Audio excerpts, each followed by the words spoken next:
ನಮಸ್ಕಾರ. ವಾರದ ಅತಿಥಿ ವಿಶೇಷ ಕಾರ್ಯಕ್ರಮಕ್ಕೆ ನಿಮ್ಮೆಲ್ಲರಿಗೂ ಕೂಡ ಪ್ರೀತಿಯ ಸ್ವಾಗತ. ವೀಕ್ಷಕರೇ, ಬಾಲ್ಯದ ಸಂದರ್ಭಗಳಲ್ಲಿ ಶಾಲೆಯಲ್ಲಿ ಕೂತಾಗ ಯಾರ್ಯಾರು ಏನೇನು ಆಗ್ತೀರಾ ಅಂತ ಮೇಷ್ಟ್ರು ಕೇಳಬೇಕಾದ್ರೆ ಒಬ್ಬೊಬ್ಬರು ಒಂದೊಂದು ಉತ್ತರ ಕೊಡ್ತಾರೆ. ಆದರೆ ನೀವು ಗಮನಿಸಿ, ಯಾವೊಬ್ಬರು ಕೂಡ ಕೈ ಎತ್ತಿ ನಾನು ರಾಜಕೀಯಕ್ಕೆ ಬರ್ತೀನಿ ಅಂತ ಹೇಳಲ್ಲ.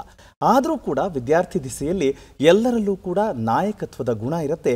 ಏನಾದರೂ ತಪ್ಪುಗಳಾಯಿತು, ಏನಾದರೂ ಅನಾಹುತ ನಡೀತು ಅಂತ ಹೇಳಿದ್ರೆ ಮುಂದಾಳತ್ವ ವಹಿಸಿ ಅಲ್ಲಿ ನಾಯಕತ್ವದ ಗುಣಗಳನ್ನು ಹೊಂದಿರ್ತಾರೆ. ಇವತ್ತಿನ ನಮ್ಮ ವಾರದ ಅತಿಥಿ ಕಲ್ಯಾಣ ಕರ್ನಾಟಕದ ಪ್ರಭಾವಿ ರಾಜಕಾರಣಿ. ಇವರು ತಮ್ಮ ರಾಜಕೀಯ ಜೀವನದುದ್ದಕ್ಕೂ ಕೂಡ ಬಹಳ ದಿಟ್ಟ ನಿಲುವನ್ನು ಪ್ರದರ್ಶಿಸಿ ತಮ್ಮ ಆಡಳಿತದಲ್ಲಿ ದಕ್ಷತೆ, ಪ್ರಾಮಾಣಿಕತೆಯನ್ನು ರೂಢಿಸಿಕೊಂಡು ಬಂದಿರುವಂತಹ ಜನಪ್ರಿಯ ನಾಯಕರು. ಅಷ್ಟೇ ಅಲ್ಲ, ಜನವಿರೋಧಿ ವಿಷಯಗಳು ಏನೇ ಇದ್ರೂ ಕೂಡ ಖಂಡಿಸಲು ನಾನು ಸಿದ್ಧ ಎನ್ನುವಂಥ ಇವರನ್ನ ಕಂಡ್ರೆ ಇವರ ಕ್ಷೇತ್ರದ ಜನತೆಗೆ ಎಲ್ಲಿಲ್ಲದ ಪ್ರೀತಿ, ಅಕ್ಕರೆ, ಅಭಿಮಾನ.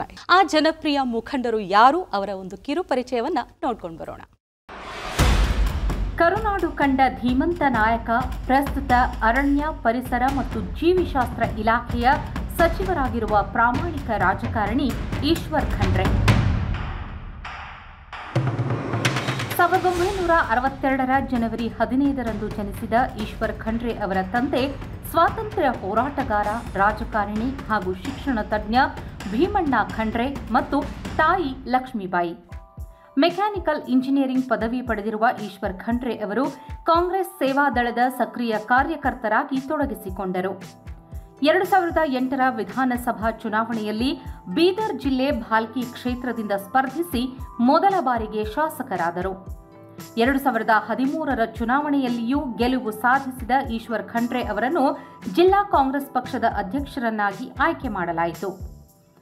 2016ರಿಂದ 2018ರವರೆಗೆ ಸಚಿವ ಸಂಪುಟದಲ್ಲಿ ಕರ್ನಾಟಕದ ಪೌರಾಡಳಿತ ಮತ್ತು ಸಾರ್ವಜನಿಕ ಉದ್ಯಮಗಳ ಸಚಿವರಾಗಿ ಕಾರ್ಯನಿರ್ವಹಿಸಿದರು. ಬೀದರ್ ಜಿಲ್ಲಾ ಉಸ್ತುವಾರಿ ಸಚಿವರಾಗಿದ್ದಾಗ 2018ರ ವಿಧಾನಸಭಾ ಚುನಾವಣೆಯಲ್ಲಿ ಹ್ಯಾಟ್ರಿಕ್ ಗೆಲುವು ಸಾಧಿಸಿದ್ದಲ್ಲದೆ ಜಿಲ್ಲೆಯ 6 ಸ್ಥಾನಗಳ ಪೈಕಿ 4ರಲ್ಲಿ ಪಕ್ಷವನ್ನು ಗೆಲ್ಲಿಸಿದ ಹೆಗ್ಗಳಿಕೆ ಇವರದ್ದು.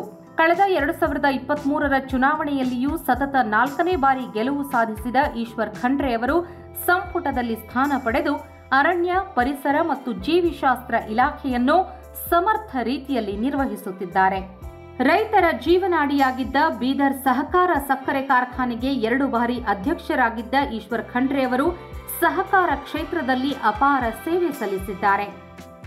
1994ರಿಂದ ಶಾಂತಿವರ್ಧಕ ಶಿಕ್ಷಣ ಸಂಸ್ಥೆ ಅಧ್ಯಕ್ಷರಾಗಿರುವ ಈಶ್ವರ್ ಖಂಡ್ರೆ ಅವರು ಗ್ರಾಮೀಣ ಭಾಗದ ವಿದ್ಯಾರ್ಥಿಗಳಿಗೆ ಗ್ರಾಮದಲ್ಲೇ ಇಂಜಿನಿಯರಿಂಗ್ವರೆಗೆ ಓದಲು ಅವಕಾಶ ಕಲ್ಪಿಸಿದ್ದಾರೆ. ರಾಜಕೀಯ ಜೀವನದುದ್ದಕ್ಕೂ ಆದರ್ಶಗಳನ್ನು ರೂಢಿಸಿಕೊಂಡು ಸೇವಾ ಮನೋಭಾವದಿಂದ ಜನರ ಪ್ರೀತಿ ಗಳಿಸುವಲ್ಲಿ ಯಶಸ್ವಿಯಾಗಿರುವ ಸರಳ ಸಜ್ಜನ ರಾಜಕಾರಣಿ, ಸನ್ಮಾನ್ಯ ಸಚಿವರಾದ ಈಶ್ವರ್ ಬಿ ಖಂಡ್ರೆ ಈ ವಾರದ ನಮ್ಮ ಅತಿಥಿ. ಕಾರ್ಯಕ್ರಮಕ್ಕೆ ಆತ್ಮೀಯವಾದ ಸ್ವಾಗತ. ನಮಸ್ಕಾರ. ಎಲ್ಲರಿಗೆ ನಮಸ್ಕಾರಗಳು. ಸರ್, ಮೊದಲಿಗೆ ಸಿದ್ದರಾಮಯ್ಯನವರ ಸಂಪುಟದಲ್ಲಿ 2ನೇ ಬಾರಿ ಸಚಿವ ಸ್ಥಾನವನ್ನು ಅಲಂಕರಿಸಿದಿರಿ. ಅದರಲ್ಲೂ ಬಹಳ ವಿಸ್ತೃತವಾದ ಇಲಾಖೆ, ದೊಡ್ಡ ಜವಾಬ್ದಾರಿ. ಈಗಿನ ಒಂದು ಅರಣ್ಯ, ಪರಿಸರ, ಜೀವಿಶಾಸ್ತ್ರ ಖಾತೆಯ ಬಗ್ಗೆ ಹೇಳಬೇಕು ಅಂದರೆ ಬೆಂಗಳೂರು ಸುತ್ತಮುತ್ತಲೇ 117 ಎಕರೆಯಷ್ಟು ಒತ್ತುವರಿಯನ್ನು ತೆರವುಗೊಳಿಸಿರೋದಾಗಿರಬಹುದು. ಸಾಕಷ್ಟು ಕ್ರಿಯಾಶೀಲತೆಯಿಂದ ಚಟುವಟಿಕೆಗಳಲ್ಲಿ ಪಾಲ್ಗೊಂಡಿದ್ದೀರಿ ಸರ್. ತಮಗೆ ಅಭಿನಂದನೆಯ ಜೊತೆಗೆ ಈಗಿನ ಜವಾಬ್ದಾರಿಯ ಬಗ್ಗೆ ತಿಳಿಸ್ಕೊಡಿ ಸರ್. ನೋಡಿ, ಅರಣ್ಯ, ಪರಿಸರ, ಪ್ರಕೃತಿ ಸಂರಕ್ಷಣೆ ಆದರೆ ಮಾತ್ರ ನಾವೆಲ್ಲ ಉಳಿತೀವಿ. ಹೌದು. ಇವತ್ತು ಈ ಆಧುನಿಕ ಯುಗದಲ್ಲಿ ನಾವು ನೋಡ್ತಾ ಇದ್ದೀವಿ, ದಿನೇ ದಿನೇ ಪ್ರಕೃತಿ ಪರಿಸರ ನಾಶ ಆಗ್ತಾ ಇದೆ. ಹೌದು. ಆಹಾರದಲ್ಲಿ ಮಾಲಿನ್ಯ ಇದೆ, ಗಾಳಿಯಲ್ಲಿ ಮಾಲಿನ್ಯ ಇದೆ, ನೀರಿನಲ್ಲಿ ಮಾಲಿನ್ಯ ಇದೆ, ಮತ್ತೊಂದು ಕಡೆ ಅರಣ್ಯ ಕ್ಷೀಣಿಸ್ತಾ ಇದೆ. ಹೌದು. ಇವತ್ತು ನಾವೆಲ್ಲ ಅರಣ್ಯದ ಕಡೆ ಹೋಗ್ತಾ ಇದ್ದೀವಿ, ನಗರೀಕರಣ ಆಗಿದೆ. ಹೀಗಾಗಿ ಮಾನವ ಪ್ರಾಣಿ ಸಂಘರ್ಷ ನಡೀತಾ ಇದೆ. ಈ ಪ್ರಕೃತಿ ವಿಕೋಪದಿಂದ ಏನೇನು ಅನಾಹುತಗಳಾಗ್ತಾ ಇದ್ದಾವೆ ನಾವು ನೋಡ್ತಾ ಇದ್ದೇವೆ. ಇಡೀ ಜಗತ್ತಿನ ಎದುರುಗಡೆ ಇವತ್ತು ಏನಾದರೂ ಒಂದು ಸವಾಲಿದೆ ಅಂತೇಳಿದರೆ ಅದು ಹವಾಮಾನ ಬದಲಾವಣೆ, ಜಾಗತಿಕ ತಾಪಮಾನ. ಹವಾಮಾನ ಬದಲಾವಣೆಯಿಂದ ಇವತ್ತೇನು ಪ್ರವಾಹ ಬರ್ತದೆ, ಬರ ಬರ್ತದೆ, ಗುಡ್ಡ ಕುಸಿತ ಆಗ್ತದೆ, ಜಾಗತಿಕ ತಾಪಮಾನ ಏರಿಕೆಯಾಗಿ ಹೋದ ಸಲದ ಬೇಸಿಗೆಯಲ್ಲಿ ನೀವೆಲ್ಲ ನೋಡಿದ್ದೀರಿ, ನಾವು ನೋಡಿದ್ದೀವಿ ಮಾಧ್ಯಮದಲ್ಲಿ. ದೆಹಲಿಯಲ್ಲಿ ಉಷ್ಣಾಂಶ 48, 49, 50 ಡಿಗ್ರಿ ಸೆಂಟಿಗ್ರೇಡ್ವರೆಗೆ ಹೋಗಿ ಯಾರಿಗೆ ಆಶ್ರಯ ಇದ್ದಿಲ್ಲ ಬಡವರು ಯಾರು ರಸ್ತೆ ಮೇಲೆ ಬದುಕ್ತಾರೆ ಅವರೆಲ್ಲ ಮೃತಪಟ್ಟಿದ್ದು ನಾವು ನೋಡ್ತಾ ಇದ್ದೇವೆ. ಹೌದು ಸರ್. ರೋಗಗ್ರಸ್ತರಾಗಿದ್ದು ನಾವು ನೋಡ್ತಾ ಇದ್ದೇವೆ. ಇದೇ ನೋಡಿ ಪರಿಸರ ಮಾಲಿನ್ಯದಿಂದ ಯಾವ ರೀತಿಯಲ್ಲಿ ಕರೋನಾ ಬಂತು ಇತ್ತೀಚೆಗೆ. ಕರೋನಾ ಸಂದರ್ಭದಲ್ಲಿ ಜನ ಹೇಗೆ ಸತ್ತರು, ಎಷ್ಟು ಆತಂಕ ಆಯಿತು, ಇಡೀ ಜಗತ್ತು ತತ್ತರಿಸಿ ಹೋಗಿತ್ತು. ಯಾವುದಕ್ಕಾಗಿ? ಆಕ್ಸಿಜನ್ಗಾಗಿ. ಆಮ್ಲಜನಕ ಯಾರು ಕೊಡ್ತಾರೆ? ಆಮ್ಲಜನಕ ಕೊಡುವಂಥದ್ದು ಮರಗಳು, ಗಿಡಗಳು. ಇವತ್ತು ಇಂಗಾಲ ಡೈಆಕ್ಸೈಡ್ ಸೇವನೆ ಮಾಡಿ ಆಮ್ಲಜನಕ ಕೊಡುವಂಥದ್ದೇ ಇವತ್ತು ಮರ. ಆ ಮರ ಸಂರಕ್ಷಣೆ ಮಾಡಬೇಕು, ಬೆಳೆಸಬೇಕು. ಇವತ್ತು ಪ್ರಕೃತಿ ಪರಿಸರ ಉಳಿಸ್ಬೇಕು.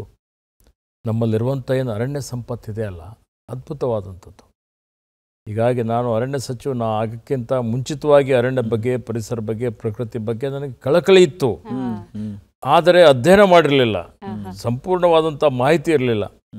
ಆದರೆ ಈಗ ಅರಣ್ಯ ಜೀವಿ ಪರಿಸ್ಥಿತಿ ಮತ್ತು ಪರಿಸರ ಇಲಾಖೆ ಸಚಿವನಾಗಿ ಭಾಳಷ್ಟು ಮಾಹಿತಿ ನಾನು ದಿನೇ ದಿನೇ ತಿಳ್ಕೊಳ್ತಾ ಇದ್ದೀನಿ, ಕಲಿತಾ ಇದ್ದೇನೆ. ಅದನ್ನು ಸುಧಾರಣೆ ಮಾಡಬೇಕು. ಹೌದು ಸರ್. ಪರಿಸರ ಉಳಿಸ್ಬೇಕು, ಪ್ರಕೃತಿ ಉಳಿಸ್ಬೇಕು. ಇದ್ದಂಥದ್ದು ಒಂದೇ ಒಂದು ಭೂಮಿ. ಹೌದು. ಈ ಭೂಮಿ ಮುಂದಿನ ಪೀಳಿಗೆಗೆ ನಾವು ಹಸ್ತಾಂತರ ಮಾಡಬೇಕು ಅಂತ ಹೇಳಿದರೆ ಭೂಮಿ ಆರೋಗ್ಯವಂತವಾಗಿರ್ಬೇಕಲ್ಲ.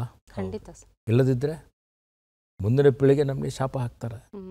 ಆ ದೃಷ್ಟಿಯಿಂದ ಇವತ್ತು ನಂದಷ್ಟೇ ಇಲ್ಲ, ಪ್ರತಿಯೊಬ್ಬರ ಜವಾಬ್ದಾರಿ ಇದೆ. ನಮ್ಮ ಸರ್ಕಾರ, ವಿಶೇಷವಾಗಿ ಸನ್ಮಾನ್ಯ ಮುಖ್ಯಮಂತ್ರಿ ಸಿದ್ದರಾಮಯ್ಯಜಿಯವರು, ಉಪಮುಖ್ಯಮಂತ್ರಿ ಡಿ.ಕೆ. ಶಿವಕುಮಾರ್ ಅವರು, ನಮ್ಮೆಲ್ಲ ನಾಯಕರು, ರಾಹುಲ್ ಗಾಂಧೀಜಿಯವರಿಗೂ ಪರಿಸರ ಬಗ್ಗೆ ಬಹಳ ಕಳಕಳಿ ಇದೆ, ಖರ್ಗೆಜಿಯವರಿಗೂ ಇದೆ. ಹೀಗಾಗಿ ನನಗೆ ಸಂಪೂರ್ಣವಾದಂಥ ಒಂದು ಬೆಂಬಲ ಇದೆ. ಆ ನಿಟ್ಟಿನಲ್ಲಿ ಇವತ್ತು ಕೈಲಾಸ ಮಟ್ಟಿಗೆ ನಾನು ಎಲ್ಲರ ಸಹಕಾರದಿಂದ ಪ್ರಕೃತಿ ಪರಿಸರ ಉಳಿಸಲಿಕ್ಕೆ ಕರ್ನಾಟಕ ರಾಜ್ಯ ಒಂದು ಮಾದರಿ ಆಗಬೇಕು, ಆದರ್ಶ ರಾಜ್ಯ ಆಗಬೇಕು. ನಿಜ ಸರ್. ಬೇರೆ ರಾಜ್ಯದವ್ರು ಬಂದು ಯಾವ ರೀತಿಯಲ್ಲಿ ಅರಣ್ಯ ಇಲಾಖೆಯಲ್ಲಿ, ಪರಿಸರ ಇಲಾಖೆಯಲ್ಲಿ ಇವತ್ತು ಏನು ಕೆಲಸ ಮಾಡ್ತಾ ಇದ್ದಾರೆ ನೋಡುವಂಥ ರೀತಿಯಲ್ಲಿ ಮಾಡಬೇಕು ಅನ್ನೋಂಥದ್ದು ನನ್ನೊಂದು ಸಂಕಲ್ಪ ಇದೆ, ನನ್ನ ಉದ್ದೇಶ ಇದೆ. ಆ ಸಂಕಲ್ಪ ಈಡೇರಿಸಲಿಕ್ಕೆ, ಪೂರ್ತಿ ಮಾಡಲಿಕ್ಕೆ ಪ್ರಾಮಾಣಿಕವಾಗಿ ಶ್ರಮ ಮಾಡ್ತಾ ಇದ್ದೇನೆ, ದುಡಿತಾ ಇದ್ದೇನೆ. ಸಾರ್ವಜನಿಕರೆಲ್ಲರದು ಸಹಕಾರವನ್ನು, ತಮ್ಮ ಸಹಕಾರವನ್ನು ಕೋರುತ್ತೇನೆ. ಆ ಅರಣ್ಯ ಸಂರಕ್ಷಣೆಯ ಜೊತೆಗೆ ಅಭಿವೃದ್ಧಿ ಅಂತ ಹೇಳ್ತಾ ಮತ್ತೆ ಕಾಡು ನಾಶ ಆಗ್ತಾ ಇದೆ. ಈ ವಿಚಾರಗಳ ಬಗ್ಗೆ ಏನು ಹೇಳ್ತೀರಿ ಸರ್? ನೋಡಿ, ಜೀವನೋಪಾಯ ಎರಡೂ ಅತ್ಯಂತ ಪ್ರಮುಖವಾದಂಥ. ಹೌದು ಸರ್. ಭೂಭಾಗದ 33% ಅರಣ್ಯ ಇರಬೇಕು ಅಂತಿದೆ. ಮತ್ತು ನಾವೀಗ 21-22% ಇದೆ. ಹೌದು. ಇಷ್ಟು 21% ಅರಣ್ಯ ಉಳಿದಿದೆ ಅಂತ ಹೇಳಿದರೆ ನಾವೆಲ್ಲರೂ, ನಮ್ಮೆಲ್ಲರ ನೆಚ್ಚಿನ ನಾಯಕಿಯಾದಂಥ ಶ್ರೀಮತಿ ಇಂದಿರಾ ಗಾಂಧಿ ಅವರಿಗೆ ಸ್ಮರಿಸ್ಕೊಳ್ಬೇಕು. ಯಾಕೆಂದರೆ ಇವತ್ತು ನೋಡಿ, 72ರಲ್ಲಿ ಅವರು ವನ್ಯಜೀವಿ ಸಂರಕ್ಷಣೆ ಕಾಯ್ದೆ ತಂದರು. ಇವತ್ತು 78ರಲ್ಲಿ ಅರಣ್ಯ ಸಂರಕ್ಷಣೆ ಕಾಯ್ದೆ ಬಂತು. ಇವೆಲ್ಲ ಪರಿಸರ ಸಂರಕ್ಷಣೆ ಕಾಯ್ದೆ, ಬಯೋಡೈವರ್ಸಿಟಿ ಕಾಯ್ದೆ. ಇವತ್ತು ಇವೆಲ್ಲ ಕಾಯ್ದೆಗಳೇನಿದಾವಲ್ಲ, ಕಾಯ್ದೆಗಳು ಬಂದ ಕಾರಣ ಇವತ್ತು ವನ್ಯಜೀವಿ ಉಳಿದಿದೆ, ಸಂರಕ್ಷಣೆ ಆಗ್ತಾ ಇದೆ, ಅರಣ್ಯದ ಸಂರಕ್ಷಣೆ ಆಗ್ತಾ ಇದೆ. ಮತ್ತು ಇವತ್ತು ಅದನ್ನು ಜನರಿಗೆ ಅದ್ರ ಬಗ್ಗೆ ಅರಿವು ಮೂಡ್ತಾ ಇದೆ, ಜಾಗೃತಿ ಮೂಡ್ತಾ ಇದೆ. ಹೀಗಾಗಿ ಇದನ್ನು ಬೆಳೆಸುವಂಥದ್ದು, ಇದನ್ನು ಅಭಿವೃದ್ಧಿಪಡಿಸುವಂಥದ್ದು, ಸಂರಕ್ಷಣೆ ಮಾಡುವಂಥದ್ದು ಪ್ರತಿಯೊಬ್ಬರ ಆದ್ಯ ಕರ್ತವ್ಯವಾಗಿದೆ. ಕಾಡಿದ್ರೆ ನಾಡು ಅಂತ ಹೇಳ್ತೀವಿ, ಹಸಿರೇ ಉಸಿರು ಅಂತ ಹೇಳ್ತೀವಿ. ಅದಕ್ಕೆ ಪ್ರತಿಯೊಬ್ಬರು, ನಾನು ಅರಣ್ಯ ಸಚಿವನಾದಮೇಲೆ ಇವತ್ತು ಈಗ ಸುಮಾರು 1.5 ವರ್ಷ ಆಯಿತು. ಹೌದು ಸರ್. ಮೊದಲನೇ ವರ್ಷ 5,48,00,000 ಸಸಿ ನಾವು ನೆಟ್ಟಿದ್ದೇವೆ ಕರ್ನಾಟಕ ರಾಜ್ಯದಲ್ಲಿ, ದಾಖಲೆ. ಸಸಿ ನೆಟ್ಟಿದ್ದು ಇದು ಎಷ್ಟು ಜೀವಿತವಾಗಿ ಉಳಿತವೆ, ಸರ್ವೈವಲ್ ರೇಟ್ ಏನಿದೆ ಅಂತ ನಾವು ಸುಮಾರು 80-90% ಸರ್ವೈವಲ್ ರೇಟ್ ಇರಬೇಕು ಅಂತೇಳಿ ಹೇಳಿ ಜಿಯೋ ಟ್ಯಾಗ್ ಮಾಡಿ ಅದನ್ನು ಅವ್ಯಾಲ್ಯುವೇಟ್ ಮಾಡಿಸಿ ಪಬ್ಲಿಕ್ ಡೊಮೇನಲ್ಲಿ ಜನರಿಗೆ ತಿಳಿಸುವಂಥ ರೀತಿಯಲ್ಲಿ ವೆಬ್ಸೈಟಲ್ಲಿ ಹಾಕ್ಸ್ಲಿಕ್ಕೆ ಹಚ್ಚಿದ್ದೇನೆ. ಅಪಾರ್ಥ ಮಾಡಿಕೊಳ್ಬಾರ್ದು, ಬರೀ ಪೇಪರ್ ಮೇಲೆ ಇದೆ ಅನ್ನುವಂಥದ್ದು ದೂರುಗಳು ಬರ್ತಾ ಇತ್ತು. ಆ ರೀತಿಯಲ್ಲಿ ಇವತ್ತು ಭಾಳಷ್ಟು ಕಡೆ ತಾವು ಹೇಳಿದಿರಿ, ಅರಣ್ಯ ಕ್ಷೀಣಿಸ್ತಾ ಇದೆ. ಹೌದು ಸರ್, ಸತ್ಯ ಇದೆ. ಇವತ್ತು ನೋಡಿ ಹೆಂಗೆ ನಗರೀಕರಣ ಆಗ್ತದೆ. ನಾವೆಲ್ಲ ಬಹಳಷ್ಟು ಅರಣ್ಯ ಕ್ಷೇತ್ರ ಹೊರತುಪಡಿಸಿನೂ ಏನು ರೈತರು ಬೆಳೆದಂಥ ಇವತ್ತು ತೆಂಗಿನ ಮರಗಳಿರ್ಬೋದು, ಕಾಫಿ ಎಸ್ಟೇಟ್ಗಳಿರ್ಬೋದು, ಈ ಥರ ಇವತ್ತು ಭಾಳಷ್ಟು ಕಡೆ ಮರ ಇರ್ತದೆ, ಬೆಳೆದಿದ್ದಿರ್ತದೆ. ಅದೆಲ್ಲವನ್ನು ಕಡಿತಲೆ ಮಾಡಿ ಇವತ್ತು ನಾವು ಅಲ್ಲಿ ಕಟ್ಟಡಗಳು ಕಟ್ತೀವಿ, ಕಾಂಕ್ರೀಟ್ ಸ್ಟ್ರಕ್ಚರ್ಗಳು ಕಟ್ತೀವಿ, ಪಟ್ಟಣಗಳು ಬೆಳೀತಾ ಇದೆ, ಬಹಳಷ್ಟು ಒತ್ತಡ ಇದೆ. ಇಂಥ ಪರಿಸ್ಥಿತಿಯಲ್ಲಿ ಅರಣ್ಯ ಕ್ಷೀಣಿಸ್ತದೆ. ಇವತ್ತು ಅದನ್ನು ಜಾಸ್ತಿ ಮಾಡುವಂಥದ್ದು, ಸಂರಕ್ಷಣೆ ಮಾಡುವಂಥದ್ದು ಬಹಳ ಅತ್ಯವಶ್ಯಕವಾಗಿದೆ ಅನ್ನುವಂಥ ಮಾತನ್ನು ಹೇಳಲಿಕ್ಕೆ ಬಯಸ್ತೇನೆ. ಹೌದು ಸರ್. ಸರ್, ಅಂದರೆ ಭೂಮಿಗೆ ಹಸಿರು ಹೊದಿಕೆಯನ್ನು ಹೆಚ್ಚಿಸುವಂತಹ ನಿಟ್ಟಿನಲ್ಲಿ ತಾವು ಸಾಕಷ್ಟು ಕಾರ್ಯಗಳನ್ನು ಕೈಗೊಳ್ತಾ ಇದ್ದೀರಿ. ತಮ್ಮ ಊರು ಅಂದರೆ ಬೀದರ್ನ ಹೊನ್ನಿಕೇರಿ ಬಗ್ಗೆ ಹೇಳಬೇಕು ನೀವು. ಅಲ್ಲಿ ಒಂದು ಸಂರಕ್ಷಿತ ಪ್ರದೇಶವನ್ನಾಗಿ ಅಥವಾ ಉದ್ಯಾನವನದ ಒಂದು ಪ್ರಾಜೆಕ್ಟ್ ಸಿದ್ಧಗೊಳಿಸ್ತಾ ಇದ್ದೀರಿ. ಸೊ ಅಲ್ಲಿ ಕೃಷ್ಣ ಮೃಗಗಳಿದೆ, ಅವರನ್ನ ಆ ಕೃಷ್ಣ ಮೃಗಗಳೇನು ನಮ್ಮ ಬೀದರ್ ಜಿಲ್ಲೆಯಲ್ಲಿದ್ದಾವೆ. ಕೃಷ್ಣ ಮೃಗ ಸಂರಕ್ಷಿತ ಪ್ರದೇಶ ಅಂತೇಳಿ ಘೋಷಣೆ ಮಾಡಿಸಿದ್ದೇನೆ. ಅದಕ್ಕೆ ಅನುದಾನ ಬಿಡುಗಡೆ ಮಾಡಿದ್ದೇನೆ. ಅದನ್ನು ಅಳಿವಿನಂಚಿನಲ್ಲಿರುವಂಥ ಎಲ್ಲ ಪ್ರಾಣಿಗಳನ್ನು ಇವತ್ತು ಸಂರಕ್ಷಣೆ ಮಾಡುವಂಥದ್ದು ಕರ್ತವ್ಯ ಇದೆ. ಅದಕ್ಕೆ ಕ್ರಮ ವಹಿಸಬೇಕು ಅಂತ ಹೇಳಿದ್ದೇನೆ. ಬೀದರ್ನಲ್ಲಿ ಇವತ್ತು ನಾವು ಹೋದ ವರ್ಷ 15 ಲಕ್ಷ ಸಸಿ ನೆಟ್ಟಿದ್ದೇವೆ. ಓಕೆ. ಅದಾದಮೇಲೆ ಮತ್ತೆ 18 ಲಕ್ಷ ಸಸಿ ನೆಟ್ಟಿದ್ದೇವೆ. ಈಗ ಈ ವರ್ಷನೂ ಇನ್ನೂ ಇವತ್ತು ಟಾಲ್ ಸೀಡ್ಲಿಂಗ್ಸ್, ಎತ್ತರದ ಸಸಿ ನೆಡಬೇಕು, ರೋಡ್ ಸೈಡ್ ಸಸಿ ಮಾಡಬೇಕು, ಒಳ್ಳೆ ರೀತಿಯಿಂದ ನೆಡಬೇಕು, ಅದನ್ನು ನಿರ್ವಹಣೆ ಮಾಡಬೇಕು, ಅದನ್ನು ಬೆಳೆಸಬೇಕು ಅನ್ನುವಂಥ ಸೂಚನೆಯನ್ನು ಕೊಟ್ಟಿದ್ದೇನೆ. ಹಾಗೆ ಸರ್ಕಾರ ಇದ್ರ ಬಗ್ಗೆ ಭಾಳಷ್ಟು ಕ್ರಮ ನಾವು ತಗೊಳ್ತಾ ಇದ್ದೇವೆ. ಮಾನ್ಯ ಮುಖ್ಯಮಂತ್ರಿಗಳ ಬಹಳ ಕಳಕಳಿ ಇದೆ. ಯಾಕಂದರೆ ಆ ಭಾಗದಿಂದ ಬಂದವರಾಗಿದ್ದಾರೆ. ನನಗೆ ಪೂರ್ಣ ಪ್ರಮಾಣದ ಇವತ್ತು ಅವ್ರದ್ದು ಸಹಕಾರ ಇದೆ. ಹೀಗಾಗಿ ಅರಣ್ಯ ಕ್ಷೇತ್ರದಲ್ಲಿ ಭಾಳಷ್ಟು ಅಭಿವೃದ್ಧಿ ನಾವು ಮಾಡಲಿಕ್ಕೆ ಸಾಧ್ಯ ಆಗ್ತಾ ಇದೆ. ಖಂಡಿತ ಸರ್.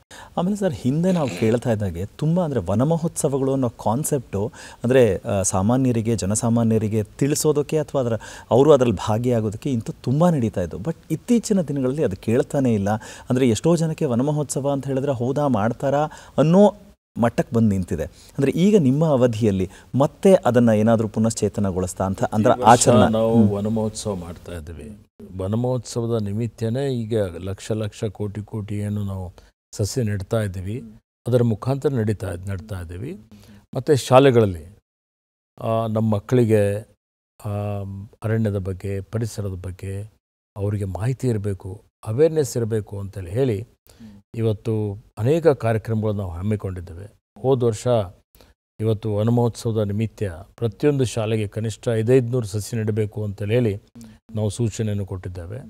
ಚಿಣ್ಣರ ವನದರ್ಶನ ಅಂತೇಳಿ ಹೇಳಿ ಒಂದು ಅರಣ್ಯಕ್ಕೆ ಅವರಿಗೆ ಅಲ್ಲಿ ಹೋಗಿ ಫ್ರೀಯಾಗಿ ಒಂದು 20,000 ವಿದ್ಯಾರ್ಥಿಗಳಿಗೆ ಪ್ರತಿ ವರ್ಷ, ಮತ್ತು ಯಾರು ಪ್ರೌಢಶಾಲೆಯಲ್ಲಿ ವಿದ್ಯಾಭ್ಯಾಸ ಮಾಡ್ತಕ್ಕಂಥ ವಿದ್ಯಾರ್ಥಿಗಳಿಗೆ ಅರಣ್ಯ ದರ್ಶನ, ಅರಣ್ಯಕ್ಕೆ ಕರ್ಕೊಂಡು ಹೋಗಿ ಅಲ್ಲಿ ಅರಣ್ಯದಲ್ಲಿ ಏನು ಮರ ಬೆಳೆಸ್ತೀವಿ, ಎಷ್ಟು ಪ್ರಭೇದದ ಇವತ್ತು ಮರಗಳಿದ್ದಾವೆ, ಪ್ರಾಣಿಗಳಿದ್ದಾವೆ, ಇವತ್ತು ಅರಣ್ಯದ ಅವಶ್ಯಕತೆ ಏನಿದೆ, ಅವೆಲ್ಲದರ ಬಗ್ಗೆ ಮಾಹಿತಿ ಕೊಡುವಂಥದ್ದು, ಅವರಿಗೆ ಅರಿವು ಮೂಡಿಸುವಂಥ ಕೆಲಸನೂ ಮಾಡ್ತಾ ಇದ್ದೇವೆ.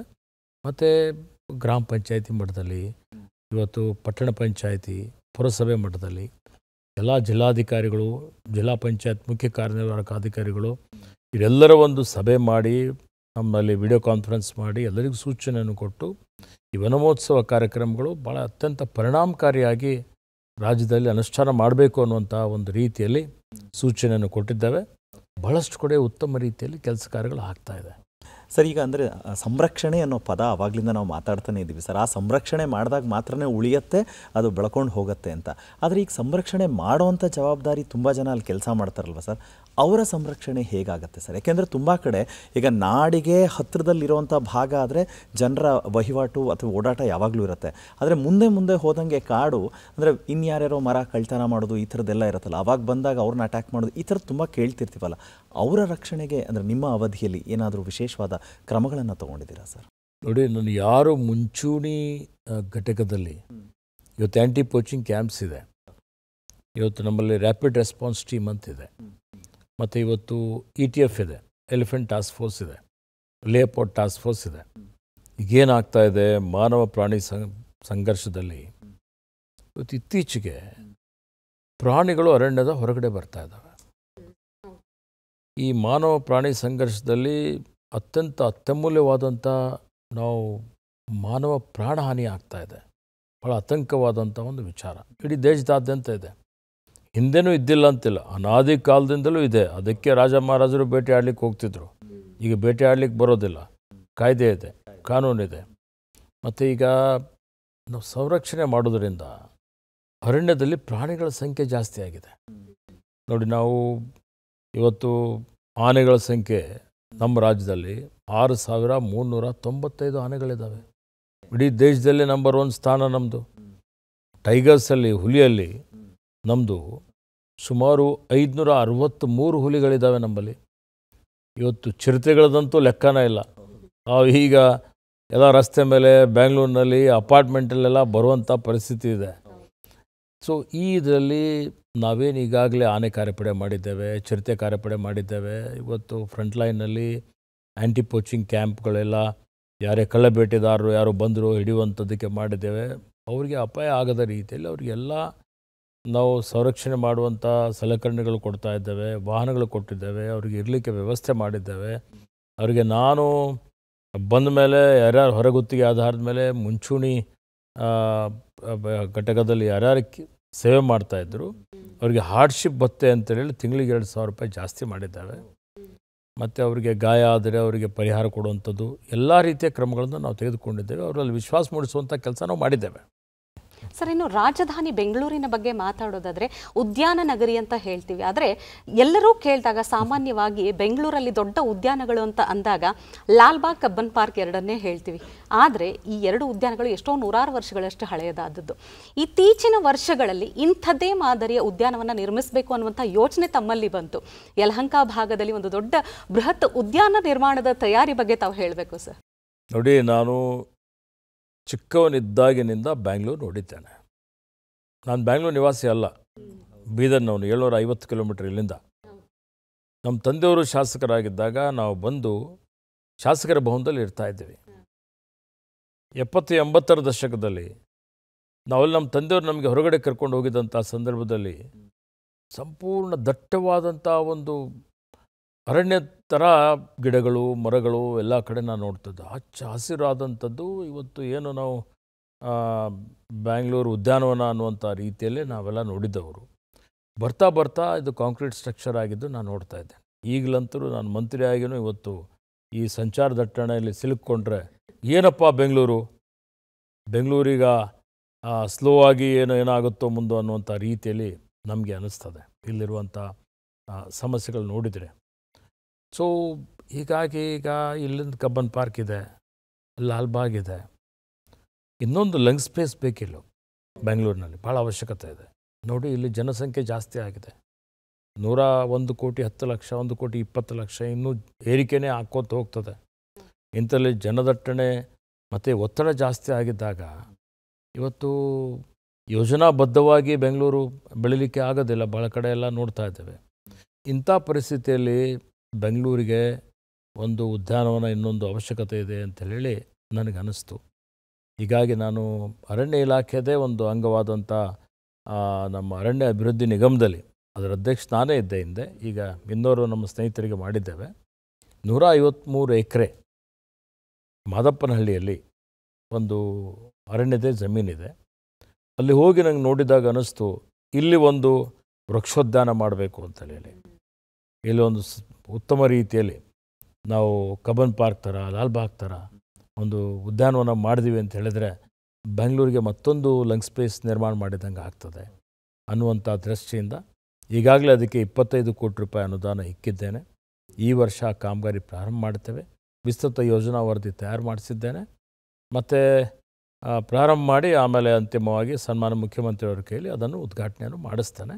ಅದರಿಂದ ಸಾವಿರಾರು ಲಕ್ಷಾಂತರ ಜನರಿಗೆ, ಬೆಂಗಳೂರಿನ ನಿವಾಸಿಗಳಿಗೆ ಭಾಳ